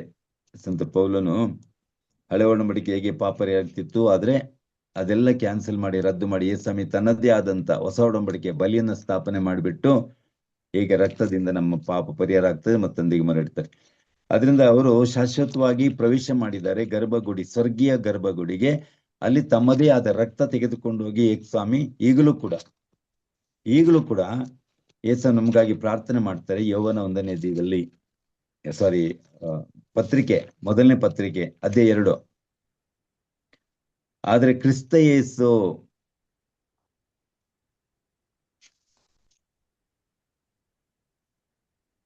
ಅದೇ 2 ವಚನ 1, ಪ್ರಿಯ ಮಕ್ಕಳೇನು ಪಾಪ ಮಾಡಬಾರ್ದು ನಿಮ್ಗೆ ಒತ್ತಿ ಹೇಳ್ತೇನೆ, ಪಾಪ ಮಾಡಬಾರ್ದಂತ ನಿಮ್ಗೆ ಬರೀತಾ ಇದ್ದೇನೆ. ಬೈಬಲ್ ಬರ್ದಿದ್ದು ಪಾಪ ಮಾಡಬಾರ್ದು. ಒಂದು ವೇಳೆ ಯಾರಾದ್ರೂ ಪಾಪ ಮಾಡಿದ್ದೇ ಆದರೆ ನಮ್ಮ ಪರವಾಗಿ ಪಿತನ ಬಳಿಯಲ್ಲಿ ಭಿನ್ನಯಿಸಲು ಒಬ್ಬರಿದ್ದಾರೆ. ಪ್ರಿಯರೇ ನೋಡಿ, ತಂದೆ ಬಳಿಗೆ ನಮ್ಗಾಗಿ ಪ್ರಾರ್ಥಿಸಿ ನಾವು ತಪ್ಪು ಮಾಡಿದರೆ ಇನ್ನೂ ಕೂಡ ಯೇಸು ಮೇಲೆ ಕಂಟಿನ್ಯೂ ಮಾಡ್ತಾ ಇದ್ದಾರೆ ಆ ಸೇವೆಯನ್ನ. ನಮ್ಗಾಗಿ ಭಿನ್ನಯಿಸುವ, ನಮ್ಗಾಗಿ ಪ್ರಾರ್ಥಿಸುವ, ಮೊರೆ ಇಡುವ ಕಾರ್ಯವನ್ನ ಸ್ವರ್ಗದಲ್ಲಿ ಯೇಸು ಮಾಡ್ತಿದ್ದಾರೆ. ಅವರೇ ಸತ್ಯ ಸ್ವರೂಪರಾದ ಯೇಸು ಕ್ರಿಸ್ತರು, ಅವರೇ ನಮ್ಮ ಪಾಪಗಳನ್ನು ನಿವಾರಿಸುವ ಪರಿಹಾರ ಬಲಿಯಾಗಿದ್ದಾರೆ. ಅದರಿಂದ ಅವರು ಮಾತ್ರ ನಮಗಾಗಿ ಅವರು ತಂದೆನ ಕೇಳ್ಕೊಳ್ಬಹುದು, ಕ್ಷಮಿಸು. ಯಾಕೆಂದ್ರೆ ಅವರು ಪಾಪ ಪರಿಹಾರ ಬಲಿಯಾಗಿದ್ದಾರೆ. ನಮ್ಮೆಲ್ಲ ಪಾಪ ನಿವಾರಿಸುವ ಪರಿಹಾರ ಬಲಿ ಯೇಸೊಬ್ರೆ. ಮತ್ತು ಅದನ್ನ ಕಂಟಿನ್ಯೂ ಮಾಡ್ತಾರೆ ಸ್ವರ್ಗದಲ್ಲೂ ಕೂಡ. ಪಿತನ ಬಳಿಯಲ್ಲಿ ಅವರು ಒಬ್ಬ ಲಾಯರ್ ತರ, ಒಬ್ಬ ವಕೀಲರ ತರ ಅಲ್ಲಿ ವಾದ ಮಾಡ್ತಿದ್ದಾರೆ. ಈಗ ನಾವು ತಪ್ಪು ಮಾಡಿದ್ರೆ ನಾವು ಲಾಯರ್ನ ಅಪಾಯಿಂಟ್ಮೆಂಟ್ ಮಾಡಿಬಿಟ್ಟು ಲಾಯರ್ಗೆ ಎಷ್ಟು ಫೀಸ್ ಕೊಡ್ಬೇಕು ಗೊತ್ತಾ? ಕೆಲವು ಸತಿ ದೊಡ್ಡ ಲಾಯರ್ಗಳಿಗೆ ಲಕ್ಷಗಟ್ಟಲೆ ಕೊಡ್ಬೇಕು. ಒಂದು ಅರ್ಧ ಗಂಟೆಗೆ ಎಷ್ಟು ಲಕ್ಷ ಕೊಡ್ಬೇಕಾಗುತ್ತೆ ಫೇಮಸ್ ಲಾಯರ್ಗಳು. ಪ್ರಿಯರಿ, ಎಂತ ಫೇಮಸ್ ಇದ್ರು ಕೂಡ ಇವರಿಗೆ ಸ್ವರ್ಗದಲ್ಲಿ ಎಂಟ್ರಿ ಇಲ್ಲ. ಆ ಸ್ವರ್ಗದ ಕೋರ್ಟಲ್ಲಿ ಹೋಗಿ ವಾದ ಮಾಡ್ಲಿಕ್ಕೆ ಈ ಲೋಕದ ಒಬ್ಬೊಬ್ಬ ಲಾಯರ್ಗೆ ಎಂಟ್ರಿ ಇಲ್ಲ. ಅಲ್ಲಿ ವಾದ ಮಾಡೋದಕ್ಕಿಂತಲೂ ಇವರೆಲ್ಲ ಸ್ವರ್ಗಕ್ಕೆ ಹೋದಾಗ ಅಲ್ಲಿ ಪ್ರತಿಯೊಬ್ಬರಿಗಾಗಿ ಇನ್ನೊಬ್ರು ವಾದ ಮಾಡ್ಬೇಕಾಗತ್ತೆ ಅಲ್ಲಿ. ಯಾಕಂದ್ರೆ ನಾವ್ ಯಾರು ಪರಿಶುದ್ಧರಲ್ಲ. ಆ ಸ್ವರ್ಗೀಯ ಕೋರ್ಟ್ನಲ್ಲಿ ವಾದ ಮಾಡೋರು ಒಬ್ಬರೇ ಯೇಸು ಸ್ವಾಮಿ ಮಾತ್ರ. ಗೊತ್ತೈತಲ್ಲ, ಅವರೊಬ್ಬರ ಅರ್ಹತೆ ಉಳ್ಳವರು, ಯೋಗ್ಯತೆ ಉಳ್ಳವರು ನಮ್ಗಾಗಿ ವಾದ ಮಾಡಲು. ಅದನ್ನ ಅವ್ರು ಮಾಡ್ತಿದ್ದಾರೆ ಸ್ವರ್ಗದಲ್ಲಿ. ನಾವು ಪಾಪ ಮಾಡಿದ್ರು ಕೂಡ ತಂದೆಯವರಿಗೆ ಶಿಕ್ಷೆ ಕೊಡು ಅಂತ ಹೇಳೋದಿಲ್ಲ, ನರಕ ಕೊಡು ಅಂತ ಹೇಳುದು, ಅಥವಾ ನಮ್ಮ ಪಾಪ ಪಟ್ಟಿಯನ್ನು ಮಾಡ್ಕೊಂಡು ಅಲ್ಲಿ ತಂದೆ ಮುಂದೆ ಓದಿ ಹೇಳುದಿಲ್ಲ. ತುಂಬಾ ಜನ ಹೇಳ್ತಾರಲ್ಲ, ನಮ್ಮ ಪಾಪ ಎಲ್ಲ ಅಲ್ಲಿ ಬಯಲಾಗ್ತದೆ, ಯೇಸಮ್ಮೆಲ್ಲ ನಮ್ಗೆ ಪಾಪಗಳನ್ನ ಪಾಪ ಪ್ರಕಾರ ನಮ್ಗೆ ಖಂಡಿಸ್ತಾರೆ ಅಂತ. ಯೇಸ್ವಾಮಿ ಯಾವ ಕಾರಣಕ್ಕೂ ಯಾರನ್ನು ಖಂಡಿಸುವುದಾದ್ರೆ ಅವ್ರು ಯಾಕೆ ನಮ್ಮ ಪಾಪ ಹೊತ್ಕೊಳ್ತಾರೆ, ಶಾಪ ಹೊತ್ಕೊಳ್ತಾರೆ? ಮತ್ತು ಇಲ್ಲಿ ಬೈಬಲೇ ಹೇಳ್ತಾ ಇದೆ, ನಮ್ಮ ಪರವಾಗಿ ಪಿತನ ಬಳಿಯಲ್ಲಿ ನಮಗೆ ಭಿನ್ನಯಿಸಲು ಒಬ್ಬ ವಕೀಲರಿದ್ದಾರೆ, ಲಾಯರ್ ಇದ್ದಾರೆ ಸ್ವರ್ಗದಲ್ಲಿ ಫ್ರೀಯಾಗಿ. ಈ ಲೋಕದಲ್ಲಿ ಎಷ್ಟೋ ಫೀಸ್ ಕೊಡ್ಬೇಕು ಲಾಯರಿಗೆ, ಅಲ್ಲಿ ಫ್ರೀ, ಒಂದೇ ಒಂದು ಪೈಸಾ ಫೀಸ್ ಇಲ್ಲ ರೀ. ಫೀಸ್ ಅವರೇ ನಮ್ಗೆ ಕೊಡ್ತಾರೆ. ಯೇಸಮ್ಮನೇ ಕೊಟ್ಟು ತಂದೆಗೆ ಕೂಡ ನಮ್ಮ ಪರಾಗಿ ಮೊರೆ ಇಡ್ತಾ ಇದ್ರು, ಅಪ್ಪ ಅವ್ರನ್ನ ಕ್ಷಮಿಸು ಅಂತ. ಅವರೇ ನಮ್ಮ ಪಾಪ ಪರಿಹಾರ ಮಾಡೋ ಯೇಸು ಸ್ವಾಮಿ. ಅದಕ್ಕೆ ನಮಗೆ ಪಾಪ ಪರಿಹಾರ ಬಹಳ ಈಸಿ. ಯಾಕೆಂದ್ರೆ ಪಾಪವರ ಪರಿಹಾರ ಮಾಡಿದವರು ಬೇರೆ, ನಾವು ಬರೀ ಪಾಪ ಮಾಡೋದು. ಆದ್ರೆ ಇನ್ನೊಬ್ರು ನಮ್ದು ಲೈಫಲ್ಲಿ ಪರಿಹಾರ ಒಂದ್ ವೇಳೆ ನಮ್ಗೆ ಬಿಟ್ಟಿದ್ರೆ ನಮ್ಗೆ ಯಾರಿಗೂ ಪರಿಹಾರ ಮಾಡ್ಲಿಕ್ಕೆ ಆಗಲ್ಲ. ಯಾಕೆಂದ್ರೆ ಪಾಪ ಪರಿಹಾರ ಅದು ನಮ್ಮ ಕೈಯಲ್ಲಿಲ್ಲ, ಅದು ನಮ್ಮ ಕೈಗಿಂತಲೂ ಅದು ಮಿಗಿಲಾದದ್ದು. ಗೊತ್ತಾಯ್ತಲ್ಲ, ಕೀರ್ತನೆ 50 ಹೇಳುವ ಹಾಗೆ ಪಾಪ ಪರಿಹಾರ ಮಾಡುವ ಶಕ್ತಿ ನಮ್ಗೆ ಯಾರಿಗೂ ಇಲ್ಲ. ಯಾಕೆಂದ್ರೆ ಅದು ನಮ್ಮ ಶಕ್ತಿ ಮೀರಿದ್ದು. ಪಾಪ ಪರಿಹಾರ, ಪಾಪ ಮಾಡುವುದು ಮಾತ್ರ ನಮ್ಮ ಶಕ್ತಿಯಲ್ಲಿ ಉಂಟು, ಪಾಪ ಮಾಡುವುದು. ಅದಕ್ಕೆ ಪರಿಹಾರ ಮಾಡುವುದು ಅದು ನಮ್ಮ ಕೈಯಲ್ಲಿ ಇಲ್ಲ. ಇದು ಗೊತ್ತಾದ್ರೆ ನಾವು ಪಾಪ ಮಾಡುವಂಗಿಲ್ಲ, ಭಯ ಪಡ್ಬೇಕು ನಾವು. ಯಾಕೆಂದ್ರೆ ಅದು ನಮ್ಮ ಕೈಲಿ ಇಲ್ಲ ಅಂದ್ಮೇಲೆ ನಾವು ಹಿಂಗೆ ಪಾಪ ಮಾಡುದು.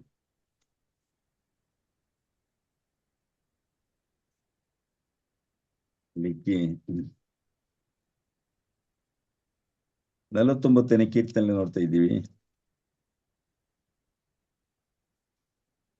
7ನೇ ವಚನ, ತನ್ನನ್ನು ತಾನೇ ಮುಕ್ತಗೊಳಿಸಿಕೊಳ್ಳುವ ಜೀವಾತ್ಮನಿಲ್ಲ, ದೇವರಿಗೆ ಈಡು ಕೊಟ್ಟು ಪ್ರಾಣ ಉಳಿಸಿಕೊಳ್ಳಬಲ್ಲ ನರನಿಲ್ಲ. ಪ್ರಾಣಕ್ಕೆ ತೆರಬೇಕಾದ ಈಡು ಅಮೂಲ್ಯವಾದದ್ದು, ಅದಕ್ಕೆ ಸಾಕಷ್ಟು ತೆರಲು ಯಾರಿಗೂ ಸಾಧ್ಯವಿಲ್ಲ.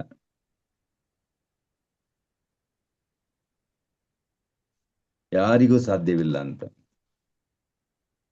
ಅದರಿಂದ ಅದನ್ನ ಸಾಧ್ಯ ಇದ್ದವರು ಯೇಸು ಕ್ರಿಸ್ತರು ಒಬ್ರೇ, ಯಾಕೆಂದ್ರೆ ಅವರೊಬ್ಬರೇ ಪಾಪ ಮಾಡಿಲ್ಲ.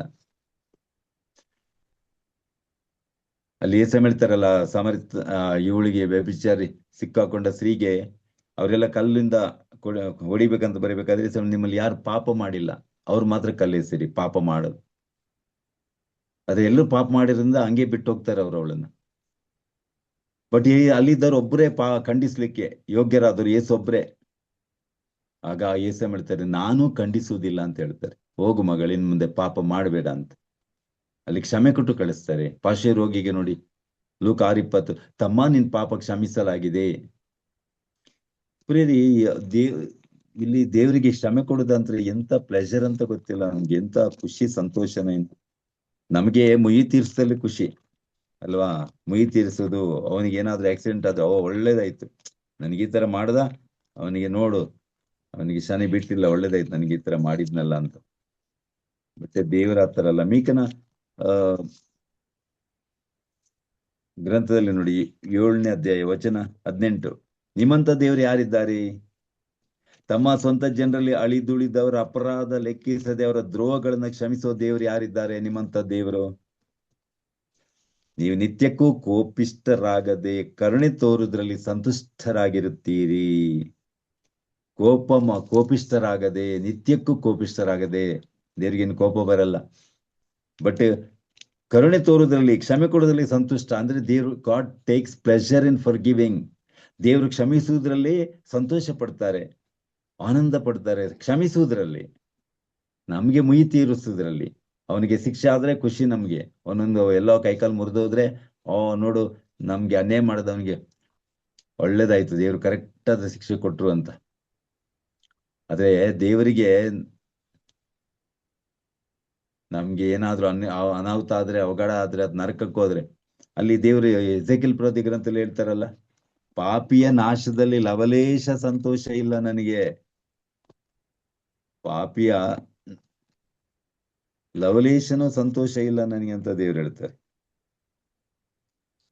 ಅವನ್ ತಿರುಗಿ ಬದುಕ್ಬೇಕಂತ ನಾನು ಇಷ್ಟಪಡುದು ಹೊರತು.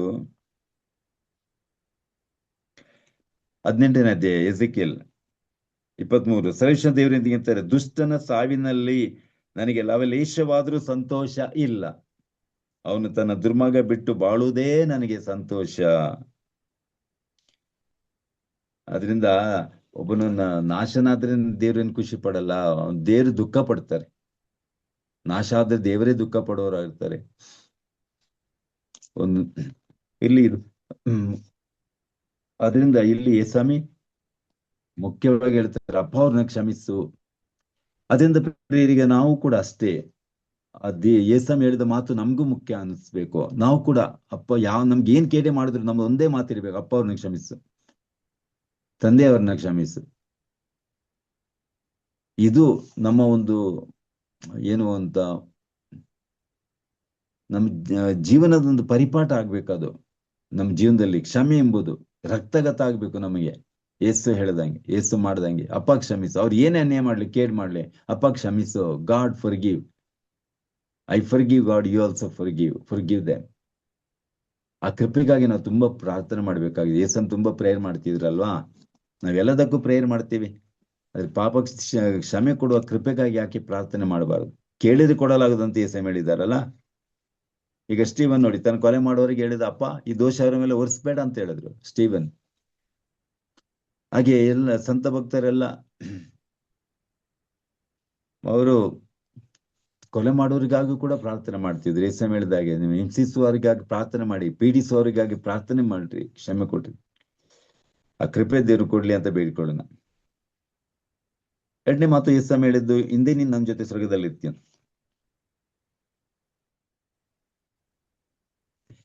ಹಿಂದೆ ನೀನ್ ನನ್ನ ಜೊತೆ ಸ್ವರ್ಗದಲ್ಲಿರ್ತಿ. ಲೂಕನ್ ಸುವಾರ್ತೆ 23:43.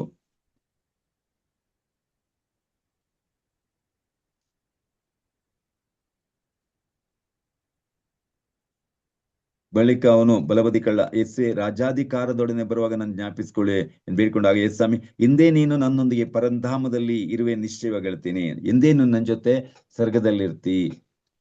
ಪ್ರಿಯರೇ, ಅವನು ಪಾಪಿ, ಅವನು ಕೊಲೆಗಾರ, ಕೊಲೆಗಡುಕ,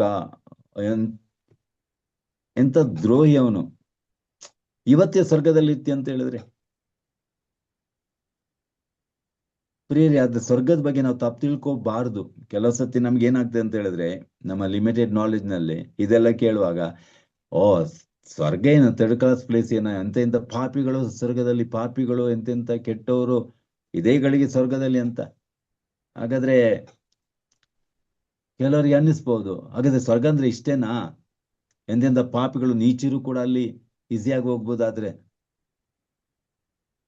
ಅಂತ ಕೆಲವು ಸತಿ ನಮಗೆ ಸ್ವರ್ಗ ಪರಿಶುದ್ಧಾತಿ ಪರಿಶುದ್ಧ ಸ್ಥಳ ಅಂತೂ ಎಂತ ಮಹಿಮೆಯ ಸ್ಥಳ ಅಂತ ಹೇಳಿದ್ರೆ, ಪೌಲ ಹೇಳಿದಾಗೆ ಕಣ್ಯಾವುದು ಕಂಡಿಲ್ಲ, ಕಿವಿಯಾವುದು ಕೇಳಿಲ್ಲ, ಮನುಜ ಕಲ್ಪನೆಗೆ ಎಟಕಲ್ಲ ಅಂತ, ಅಷ್ಟು ಮೌನತ ಸ್ಥಳ ಅದು.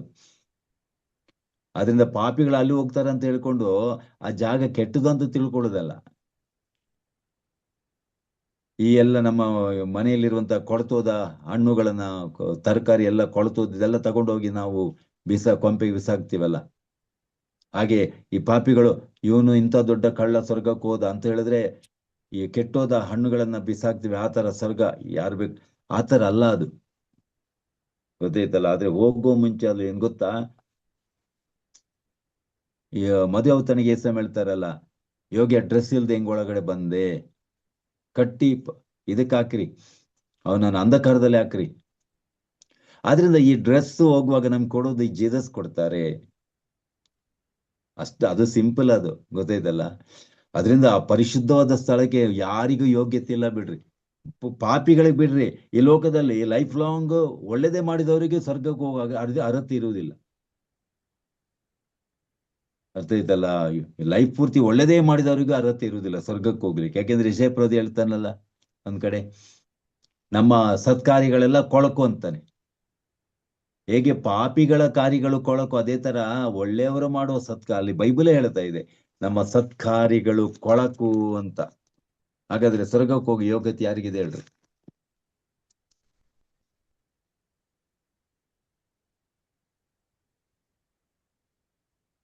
ಅದರಿಂದ ಯಾಕೆಂದ್ರೆ ನಾವೆಲ್ಲ ಸ್ವರ್ಗಕ್ಕೆ ಹೋಗ್ತೀವಿ, ಪಾಪಿಗಳು ಹೋಗ್ತಾರೆ. ಅದರಿಂದ ಸ್ವರ್ಗ ಅದರ ಗುಣಮಟ್ಟ ಕಡಿಮೆ ಆಗುವುದಿಲ್ಲ.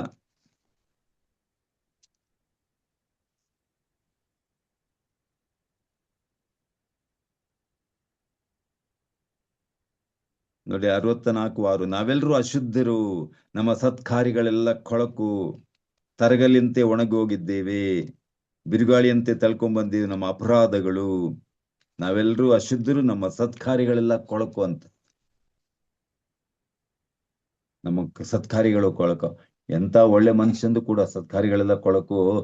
ಅದರಿಂದ ಅದಕ್ಕೆ ಹೇಳುದಲ್ಲ, ಸ್ವರ್ಗ ಉಚಿತ ವರದಾನ, ಫ್ರೀ ಗಿಫ್ಟ್ ಅಂತ. ನಾವು ಒಳ್ಳೇದ್ ಮಾಡಿಕೊಂಡು ಸ್ವರ್ಗಕ್ಕೆ ಹೋಗುದಾದ್ರೆ ಉಚಿತ ಗಿಫ್ಟ್ ಹೇಗಾಗುತ್ತದೆ, ದೇವರ ವರದಾನ ಹೇಗಾಗುತ್ತೆ, ಫ್ರೀ ಗಿಫ್ಟ್. ಅದರಿಂದ ನಮಗೆ ಅದಕ್ಕೆ ಅಲ್ಲಿ ಕೂಡ ನಾವು ಓದಿದ್ದೀವಲ್ಲ, ಕೀರ್ತನೆ 49ರಲ್ಲಿ, ತನ್ನ ಪ್ರಾಣಕ್ಕೆ ಈಡುಕೊಳ್ಳಬಲ್ಲ ಪುಣ್ಯಾತ್ಮನ್ ಯಾರಿಲ್ಲ ಅಂತ. ನಮ್ಮ ಜೀವಕ್ಕೆ ಈಡುಕೊಡ್ಲಿಕ್ಕೆ ಯಾರ ಕೈಲಿ ಸಾಧ್ಯವಿಲ್ಲ, ಅದು ಯೇಸು ದೇವರೇ ಅದನ್ನ ಮಾಡಿದ್ದಾರೆ. ಅದಕ್ಕೆ ಯೇಸು ಹೇಳ್ತಾರೆ. ಆಮೇಲೆ ಸ್ವರ್ಗಕ್ಕೆ ಹೋಗುವಾಗ ಪೌಲ ಹೇಳ್ತಾನೆ ಕೂಡ, ಈ ಫಿಲಿಪಿ ಪತ್ರದಲ್ಲಿ 3ನೇ ಅಧ್ಯಾಯದಲ್ಲಿ ನೋಡಿ, ಫಿಲಿಪಿ 3:9, ಧರ್ಮಶಾಸ್ತ್ರ ಪಾಲನಿಂದ ದೊರಕುವ ನನ್ನದೇ ಹೇಳಿಕೊಳ್ಳುವ ಸತ್ಸಂಬಂಧ ಯಾವುದಿಲ್ಲ. ನಂದು ಅಂತ ಹೇಳ್ಕೊಂಡು ಅವನು ಹೇಳ್ತಾನೆ, ಪರಿಸರೆಲ್ಲ ಶಾಸ್ತ್ರವನ್ನ ಚಾಚು ತಪ್ಪದೆ ಪಾಲನೆ ಮಾಡುವರು, ವಾರಕ್ಕೆ 2 ಹೊತ್ತು ಉಪವಾಸ ಮಾಡುವರು, ದಶಮಾಂಶದಲ್ಲಿ 1 ಪಾಲು ದೇವ್ರಿಗೆ ಕೊಡೋರು, ಎಲ್ಲ ಅಷ್ಟು ಎಲ್ಲ ಮಾಡೋರು ಅವರು ಎಲ್ಲ ಆದ್ರೆ ಪೌಲ್ ಹೇಳ್ತಾನೆ, ಈ ದಶಾಜ್ಞೆಗಳನ್ನ ಚಾಚು ತಪ್ಪದೆ ಪಾಲನೆ ಮಾಡಿದ್ರು ಕೂಡ ಇದರಿಂದ ನನಗೆ ಸಿಕ್ಕಿದಂತ ನಂದೇ ಹೇಳಿಕೊಳ್ಳುವಂತ ಸತ್ಸಂಬಂಧ ಪುಣ್ಯ ಫಲ 0 ಅಂತ ಹೇಳ್ತಾನೆ. ಮತ್ತೆ ಹಾಗಾದ್ರೆ ಸ್ವರ್ಗಕ್ಕೆ ಹೆಂಗ್ ಹೋಗ್ತೀವಿ? ಪ್ರತಿಯಾಗಿ ನಾನು ಕ್ರಿಸ್ತ ಯೇಸುವಿನಲ್ಲಿ ವಿಶ್ವಾಸದ ಪ್ರಯುಕ್ತ ದೇವರೊಂದಿಗೆ ಸರಿಯಾದ ಸಂಬಂಧ ಹೊಂದಿದ್ದೀನಿ. ಈ ಸಂಬಂಧ ದೇವ್ ನನಗೆ ದಯಪಾಲಿಸೋ ಅನುಗ್ರಹ. ನನ್ನ ವಿಶ್ವಾಸ ಆಧಾರದ ಮೇಲೆ ಅವರೇ ನೀಡಿರುವ ಕೃಪಾವರ. ಅದರಿಂದ ನಮ್ಗೆ ಆ ಡ್ರೆಸ್ ಅಂತ ಹೇಳಿದ್ರೆ ಯೇಸುವಿನ ಪುಣ್ಯ ಫಲಗಳು ನಮ್ಮ ಮೇಲೆ ಬರ್ತವೆ, ಗೊತ್ತೈತಲ್ಲ. ನಾವು ಯೇಸುವನ್ನು ಸ್ವೀಕಾರ ಮಾಡುವಾಗ ಯೇಸುಸ್ವಾಮಿ ಒಳ್ಳೆ ಅವರ ಕೃಪೆ, ಆಶೀರ್ವಾದ, ಅನುಗ್ರಹ ನಮ್ಮ ಮೇಲೆ.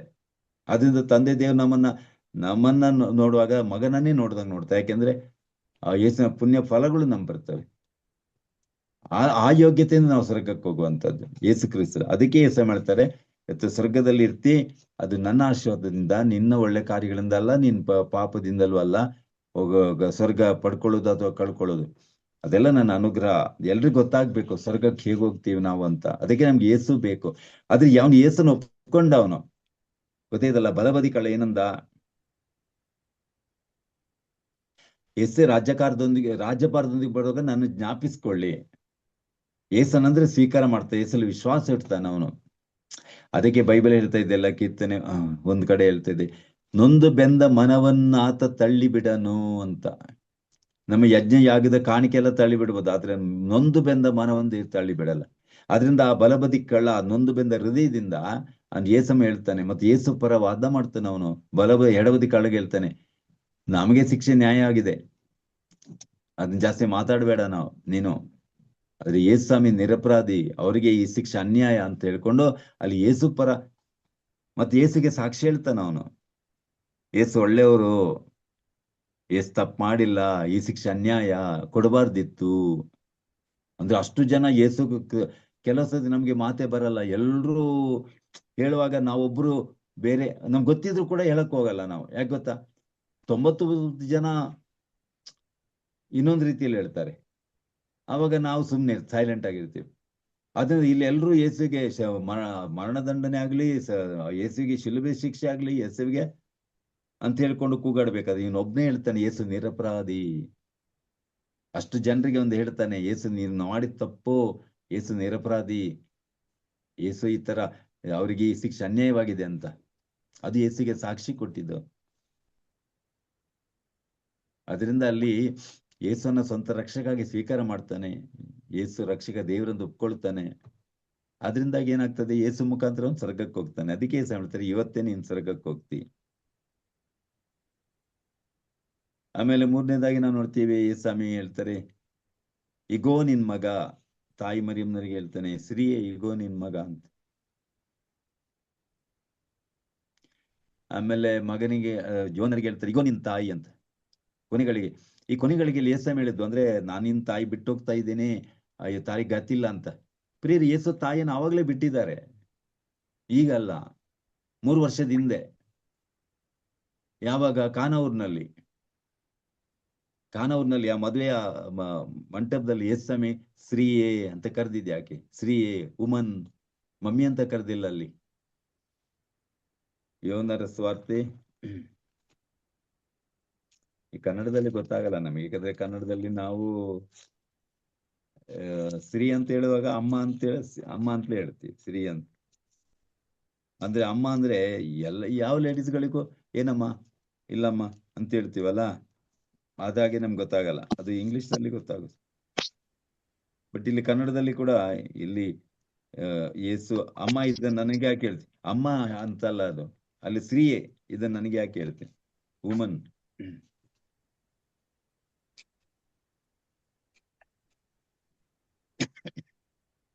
ಅಂದ್ರೆ ಯೇಸು ಅವಾಗಲೇ ತ್ಯಾಗ ಮಾಡಿದ್ರಂತ ಅರ್ಥ ಆಗುತ್ತೆ ಅಲ್ಲಿ.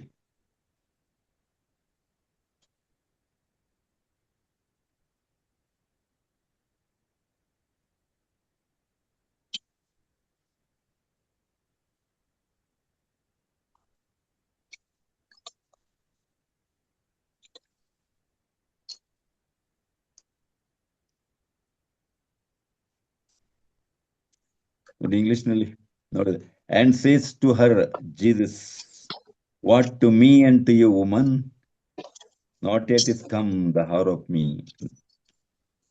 ನಿನಗೆ ಮತ್ತು ನನಗೆ ಏನ್ ಶ್ರೀ, ವುಮನ್ ವುಮನ್ ಅಂತ ಹೇಳ್ತಾರೆ, ಮದರ್ ಅಂತ ಹೇಳಿಲ್ಲ, ಮಮ್ಮಿ ಅಂತ ಹೇಳಿಲ್ಲ. ಬಟ್ ಅದು ಕನ್ನಡದಲ್ಲಿ ಭಾಷಾಂತರ ಮಾಡುವಾಗ ಅದು ಅಮ್ಮ ಅಂತೆಲ್ಲ ಹೇಳಿದ್ದಾರೆ, ಬಟ್ ವುಮನ್ ಅಂತ ಹೇಳ್ಬೇಕಿತ್ತು. ಅಂದ್ರೆ ಯೇಸ್ವಾಮಿ ಈ ಕುಟುಂಬದ ಇದು ನಂಟು ಅವಾಗಲೇ ತ್ಯಾಗ ಮಾಡಿದ್ದಾರೆ, ಆವಾಗಲೇ ತ್ಯಾಗ ಮಾಡಿದ್ದಾರೆ. ಈ ರಕ್ತ ಸಂಬಂಧ ಉಂಟಲ್ಲ, ಅದರಿಂದ ಯೇಸ್ವಾಮಿ ಕಡಿದುಕೊಂಡಿದ್ದಾರೆ ಆವಾಗಲೇ. ಯಾಕೆಂದ್ರೆ ಈಗ ನೋಡಿ ಅಲ್ಲಿ ತಾಯಿ ಮರಿಯಮ್ಮ ಮತ್ತು ಅವರ ಕಸಿನ್ಸ್ ಎಲ್ಲ ಬಂದಿದ್ರಲ್ಲ, ಅವಾಗ ಯಾರೋ ಬಂದು ಹೇಳ್ತಾರೆ, ನಿಮ್ಮ ನೋಡ್ಲಿಕ್ಕೆ ನಿಮ್ ತಾಯಿ ಬಂದಿದ್ದಾರೆ ಅಂತ ಹೇಳುವಾಗ ಯೇಸ್ವಾಮಿ ಏನಂತಾರೆ, ನನ್ನ ತಾಯಿ ಯಾರು, ನನ್ನ ಸಹೋದರ ಯಾರು? ಅಂದ್ರೆ ಯಾರು ಅಂತ ಹೇಳಿದ್ರೆ ಕ್ವಶನ್ ಮಾಡಿದ್ದಂದ, ಅಂದ್ರೆ ಯೇಸ್ವಾಮಿ ಇದು ನೆಗ್ಲೆಕ್ಟ್ ಮಾಡಿದ್ದಲ್ಲ, ನೆಗ್ಲೆಕ್ಟ್ ಇದು ಸ್ಯಾಕ್ರಿಫೈಸ್, ತ್ಯಾಗ. ಎಲ್ಲ ರಾಂಗ್ ಆಗಿ ವಿವರಿಸ್ತಾರೆ, ಅದನ್ನ ತಪ್ಪಾಗಿ ವಿವರಿಸ್ತಾರೆ. ಅದರಿಂದ ಅಲ್ಲಿ ಯೇಸ್ವಾಮಿ ಯಾಕೆ ಹೇಳಿದ್ರು ಅಂತ ಹೇಳಿದ್ರೆ ಅದೊಂದು ತ್ಯಾಗದ ಸಂಖ್ಯೆ. ಆಲ್ರೆಡಿ ಒಂದು ಏನು ರಕ್ತ ಸಂಬಂಧದ ಒಂದು ನಂಟುಂಟಲ್ಲ, ಅದನ್ನ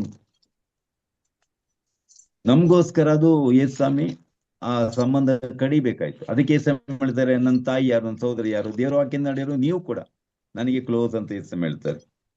ನೀವು ಕೂಡ ಏನೋ ದೂರದವರಲ್ಲ, ಹತ್ತಿರದ ಸಂಬಂಧಿಕರು ನೀವು.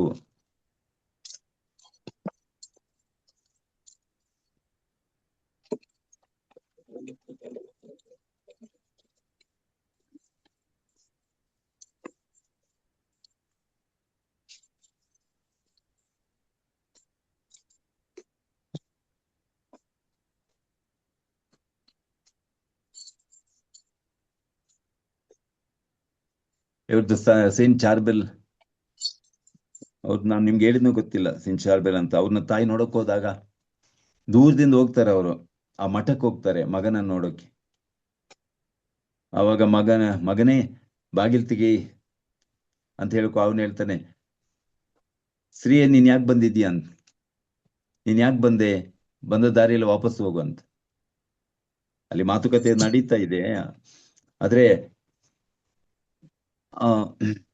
ಇಲ್ಲಿ ಅಂದ್ರೆ ಅವನೇನು ತಾಯಿನ ದ್ವೇಷ ಮಾಡಿದ ಅರ್ಥನ, ತಾಯಿನ ಒಂದು ನೆಗ್ಲೆಕ್ಟ್ ಮಾಡಿ, ಏನಲ್ಲ ನೆಗ್ಲೆಕ್ಟ್ ಮಾಡಿಲ್ಲ, ದ್ವೇಷ ಮಾಡಿಲ್ಲ, ತಾಯಿನ ತುಂಬಾ ಪ್ರೀತಿಸ್ತಾನೆ.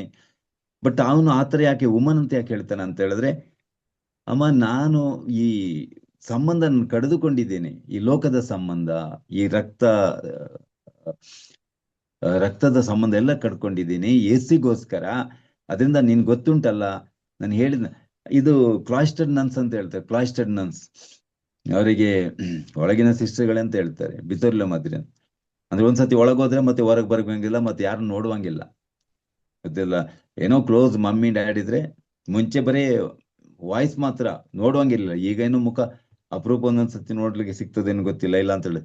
ಅಂದ್ರೆ ಅದು ದ್ವೇಷ ಅಲ್ಲ, ಹಾಗೆತನ ಅಲ್ಲ, ಅದೊಂದು ಯೇಸುಗೋಸ್ಕರ ತ್ಯಾಗ. ಅದು ಇಬ್ರು ಅರ್ಥ ಮಾಡ್ಕೊಳ್ತಾರೆ, ಮಾಡ್ಕೋಬೇಕು, ಆವಾಗ ಅದ್ರಲ್ಲಿ ತಪ್ಪಿಲ್ಲ, ಗೊತ್ತಿದ್ದಲ್ಲ.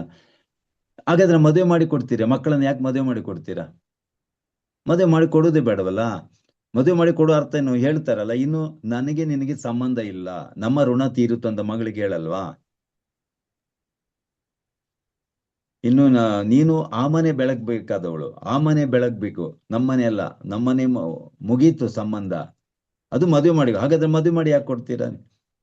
ಅಂದ್ರೆ ಮದುವೆ ಮಾಡಿ ಕೊಟ್ಟ ಮೇಲೆ ತಾಯಿ ಮಗಳು ಶತ್ರುಗಳಾಗ್ತಾರಂತ ಅರ್ಥನಾ? ದ್ವೇಷಿಗಳಾಗ್ತಾನ? ಅಯ್ಯೋ, ತಾಯಿ ಮಗಳಿಗೆ ಎಷ್ಟು ಪ್ರೀತಿ ಮಮತೆ ಇರ್ತ ಅಂತ ಹೇಳಿದ್ರೆ, ಬಟ್ ಏನ್ ಗೊತ್ತಾ, ಅವಳ ಭವಿಷ್ಯ, ಒಳ್ಳೆ ಭವಿಷ್ಯಕ್ಕೋಸ್ಕರ ಈ ತ್ಯಾಗ ಮಾಡ್ಬೇಕಾಗತ್ತೆ. ನೀನು ಇನ್ನು ಇಲ್ಲಿ ಸಂಬಂಧ ಇಟ್ಕೊಂಡ್ರೆ ಅಲ್ಲಿ ಹೇಗೆ ಮನೆ ಬೆಳಗ್ತೀಯ ನೀನು? ಅದರಿಂದ ಇಲ್ಲಿ ಸಂಬಂಧ ಕಡಿಬೇಕು. ಆವಾಗಲೇ ನೋಡಿ, ಈಗ ನೀ ಕಸಿ ಮಾಡ್ಬೇಕಂತ ಹೇಳಿದ್ರೆ, ಒಂದು ಕೊಂಬೆನ ಕಡಿದನೇ ಇನ್ನೊಂದಕ್ಕೆ ಅಂಟಿಸ್ಬೇಕು. ಇಲ್ಲದಿದ್ರೆ ಹೇಗೆ ಅಂಟುತ್ತೆ ಅದು?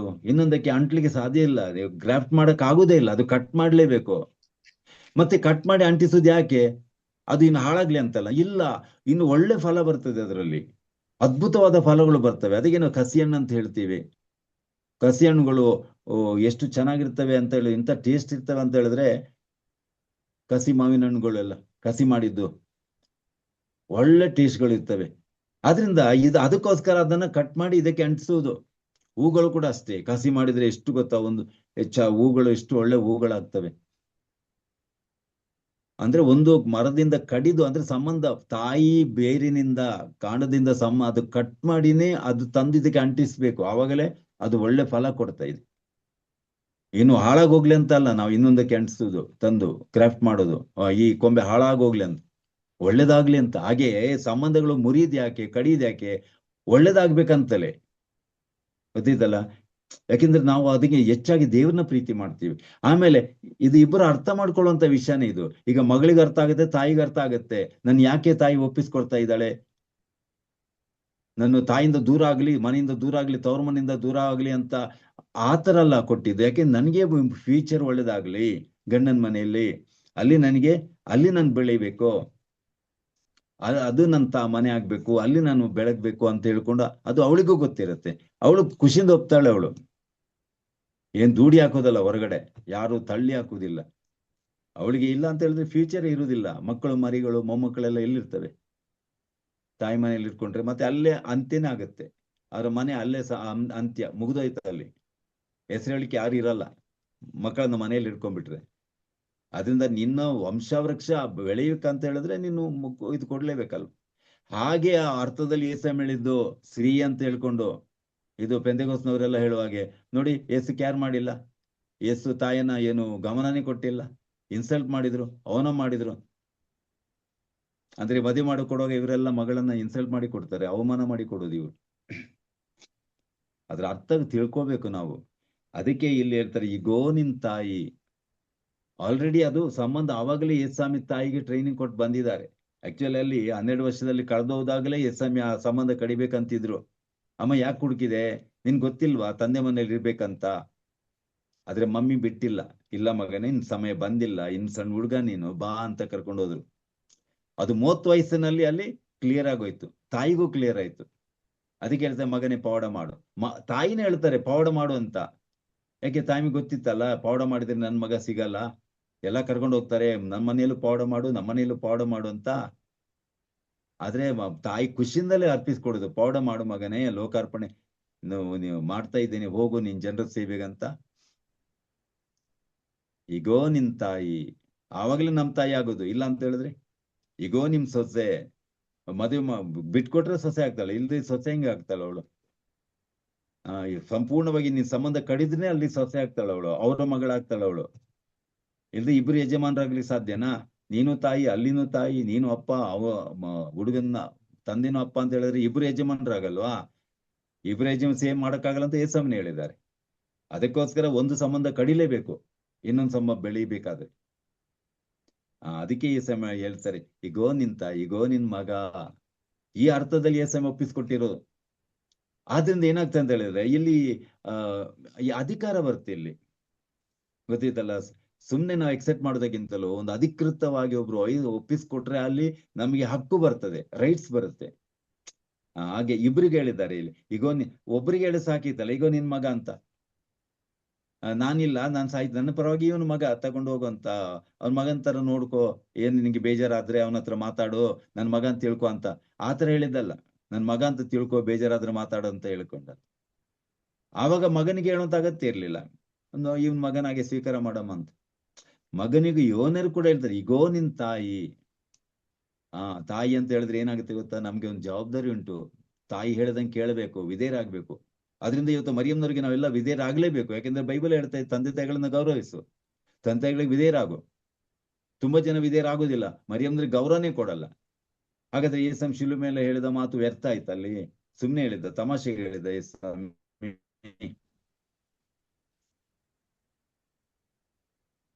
ಅದಕ್ಕೋಸ್ಕರ ಈ ಯೇಸ್ವಾಮಿ ಅವರೇ ಹೇಳಿದ್ಮೇಲೆ ತಾಯಿಯನ್ನು ಸ್ವೀಕಾರ ಮಾಡ್ಬೇಕು, ತಾಯಿಗೆ ಗೌರವ ಕೊಡ್ಬೇಕು, ತಾಯಿಗೆ ನಾವು ವಿಧೇಯರಾಗ್ಬೇಕು, ಗೌರವ ಕೊಡ್ಬೇಕು, ಬೆಲೆ ಕೊಡ್ಬೇಕು. ಇದು ಕ್ಯಾಥಲಿಕ್ಸ್ ಮಾತ್ರ ಮಾಡ್ತಾರೆ. ಆದ್ರೆ ಎಲ್ಲಾ ಕ್ಯಾಥಲಿಕ್ಸ್ ಮಾಡ್ತಾರ ಗೊತ್ತಿಲ್ಲ. ತುಂಬಾ ಜನರಿಗೆ ಈಗ ಯಾವ್ದಾವ್ದು ಬೋಧನೆಯಿಂದಾಗಿ ಇವತ್ತು ಮತ್ತೆ ಮರಿಯಮ್ಮನವೆಲ್ಲ ಕ್ಯಾಥಲಿಕ್ಸ್ ಗಳಿಗೆ ತುಂಬಾ ಜನಕ್ಕೆ ಡೌಟ್ ಬಂದಿದೆ, ಗೊತ್ತಿದಲ್ಲ. ದೇವ್ರು ಆ ಡೌಟ್ ಎಲ್ಲ ನಿವಾರಿಸ್ಲಿ ಅಂತ ನಾವು ಬೇಡ್ಕೊಳ್ಬೇಕಾಗಿದೆ.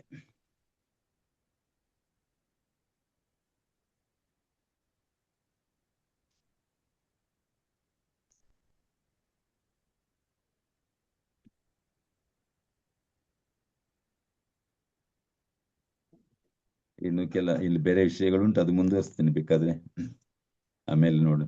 ತಂದೆ ನಿಮ್ಗೆ ಸ್ತೋತ್ರವಾಗಲಿ ಅಪ್ಪ. ತಂದೆ ಆ ದೇವರೇ ನಿಮ್ಮ ಮಹಿಮೆ ಆಗಲಿ.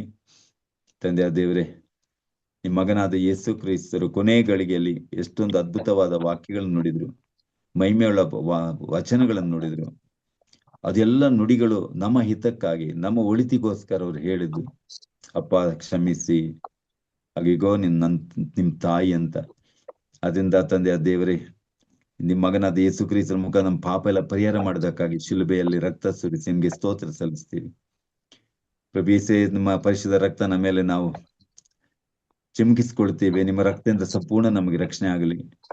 ಹೀಗೆ ಕುರಿಮರಿ ರಕ್ತ ಇಸ್ರಾಯೇಲ್ ಮಕ್ಕಳಿಗೆ ರಕ್ಷಣೆ ಬಂತು, ಹಾಗೆ ನಿಮ್ಮ ರಕ್ತದಿಂದ ನಮಗೆ ಸಂಪೂರ್ಣ ರಕ್ಷಣೆ ಬರಲಿ, ಆಶೀರ್ವಾದ ಬರಲಿ. ಅಪ್ಪ ತಂದೆ, ನಿಮ್ಮ ಮಗನಾದ ಯೇಸು ಕ್ರಿಸ್ತರ ಮುಖಾಂತರ ಪ್ರಾರ್ಥಿಸ್ತೇವೆ. ಸರ್ವಶಕ್ತಿ ದೇವರಾದ ಪಿತಾ ಸುತ ಪವಿತ್ರಾತ್ಮ ನಿಮ್ಮನ್ನು ಆಶೀರ್ವದಿಸಿ ಕಾಪಾಡಿರಿ. God bless you all. Thank you so much. Thank you, Monsignor. Thank you very much, Monsignor. ಬಹುಶಃ ನಾನು ಮುಂಜಾನೆ ಎದ್ದೇಳ್ದಾಗ ನೆನೆಸ್ತಾ ಇವತ್ತು ಮಾನ್ಸಿನಿಯರ್ ಬರೋದಿಲ್ವೋ ಅಂತ. ಯಾಕಂದ್ರೆ ಹೋಲಿ ವೀಕ್ ತುಂಬಾ ಅದು ಆ ಧರ್ಮ ಕೇಂದ್ರದಲ್ಲಿ ತುಂಬಾ ಬ್ಯುಸಿ ಆಗಿರ್ತೀರಾ ಅಂತ. ಆದಾಗ್ಯೂ ನೀವು ಖಂಡಿತವಾಗಿಯೂ ನಮ್ಮನ್ನ ನಿಮ್ಮ ಧರ್ಮ ಕೇಂದ್ರದ ಮಕ್ಕಳಂಗೆ ಪ್ರೀತಿಸಿ ನಮ್ಮ ಬಳಿಗೆ ಬಂದು ಯೇಸುವಿನ ಕೊನೆಯ ಮಾತುಗಳ ಅದ್ಭುತವಾದ ವಿವರಣೆಯನ್ನು ನಮಗೆ ಕೊಡ್ತಾ ಇದ್ದೀರಾ ಫಾದರ್. ಮುಂದೇನು ಅದನ್ನ ಕಂಟಿನ್ಯೂ ಮಾಡ್ತಾ ಇರ. ಆದ್ರೂ ಈ ಒಂದು ಪರಿಸ್ಥಿತಿಯಲ್ಲಿ, ಈ ಒಂದು ಸಂದರ್ಭದಲ್ಲಿ ನಮ್ಮನ್ನ ನಿಮ್ಮ ಪ್ರೀತಿಯಿಂದ ತುಂಬಿಸಿ ದೈವ ವಾಕ್ಯಗಳ ಮುಖಾಂತರ ನೈಜ ಪುನರುತ್ಥಾನವನ್ನು ನಾವು ಸವಿಯುವಂತೆ ಮಾಡಿದ್ದೀರಾ. ಪ್ರತಿ ವಾರದಲ್ಲಿಯೂ ಈ ತಪಸ್ ಕಾಲದಲ್ಲಂತೂ ನಾವು ಹೆಚ್ಚು ಹೆಚ್ಚು ದೇವರನ್ನ ಪ್ರೀತಿಸುವಾಗಿ ಪ್ರಭು ಕ್ರಿಸ್ತರ ಪುನರುತ್ಥಾನ ನಿರೀಕ್ಷವಾಗಿ ಮಾಡಿದ್ರಿ. ಅದಕ್ಕಾಗಿ ಈ ಒಂದು ಪವಿತ್ರ ಕುಟುಂಬ, ನಿಮ್ಮ ಬೋಧನೆಯಿಂದಲೇ ಪವಿತ್ರಗೊಂಡಿರುವ ಈ ಮಾರ್ನಿಂಗ್ ಸ್ಟಾರ್ ಕುಟುಂಬವಾದ ಪರವಾಗಿ ನಿಮಗೆ ಹೃದಯಾಂತರಾಳದ ಕೃತಜ್ಞತೆಯನ್ನು ಸಲ್ಲಿಸ್ತಾ, ಎಲ್ಲರ ಪರವಾಗಿ ನಿಮಗೆ ಈ ಹಬ್ಬದ ಶುಭಾಶಯ. ಈ ಪುನರುತ್ಥಾನಿ ಯೇಸು ನಿಜವಾಗಿಯೂ ಇನ್ನೂ ಹೆಚ್ಚು ಹೆಚ್ಚು ಆರೋಗ್ಯವನ್ನು ನಿಮ್ಗೆ ನೀಡಿ ನಿಮ್ಮ ಕಾರ್ಯದಲ್ಲಿ 100 ಮಡಿ ಫಲ ಕಾಣುವಂತಾಗ್ಲಿ ಅಂತ ಪ್ರಾರ್ಥಿಸ್ತಾ ಶುಭ ಕೋರಿಸ್ತಾ ಇದ್ದೀನಿ. Happy Easter and happy feast and thank you Monsignor. Thank you so much, Father. Happy Easter, Father. Thank you.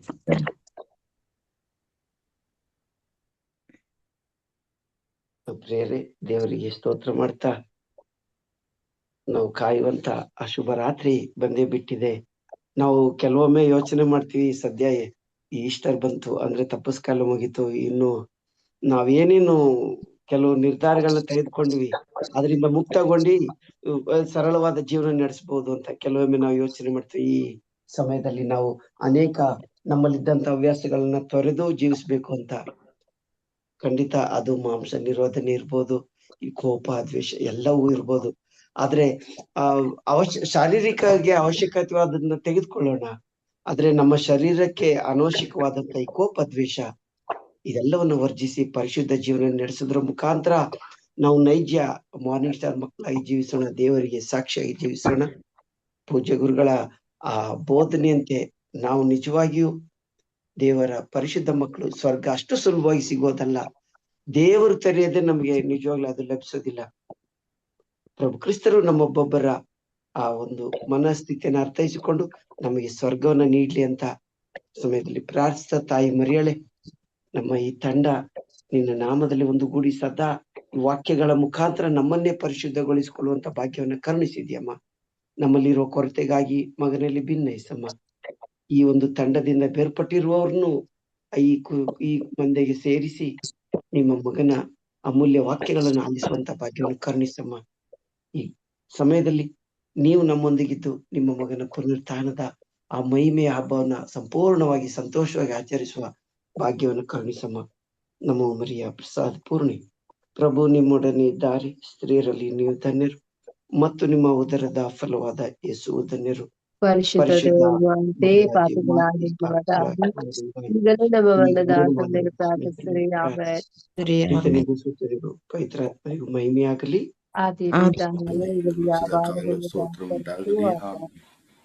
Thank you, brother. Happy Easter in advance, everyone. Happy Thank Easter you, sir. in advance. Thank you. Thank you. Thank you.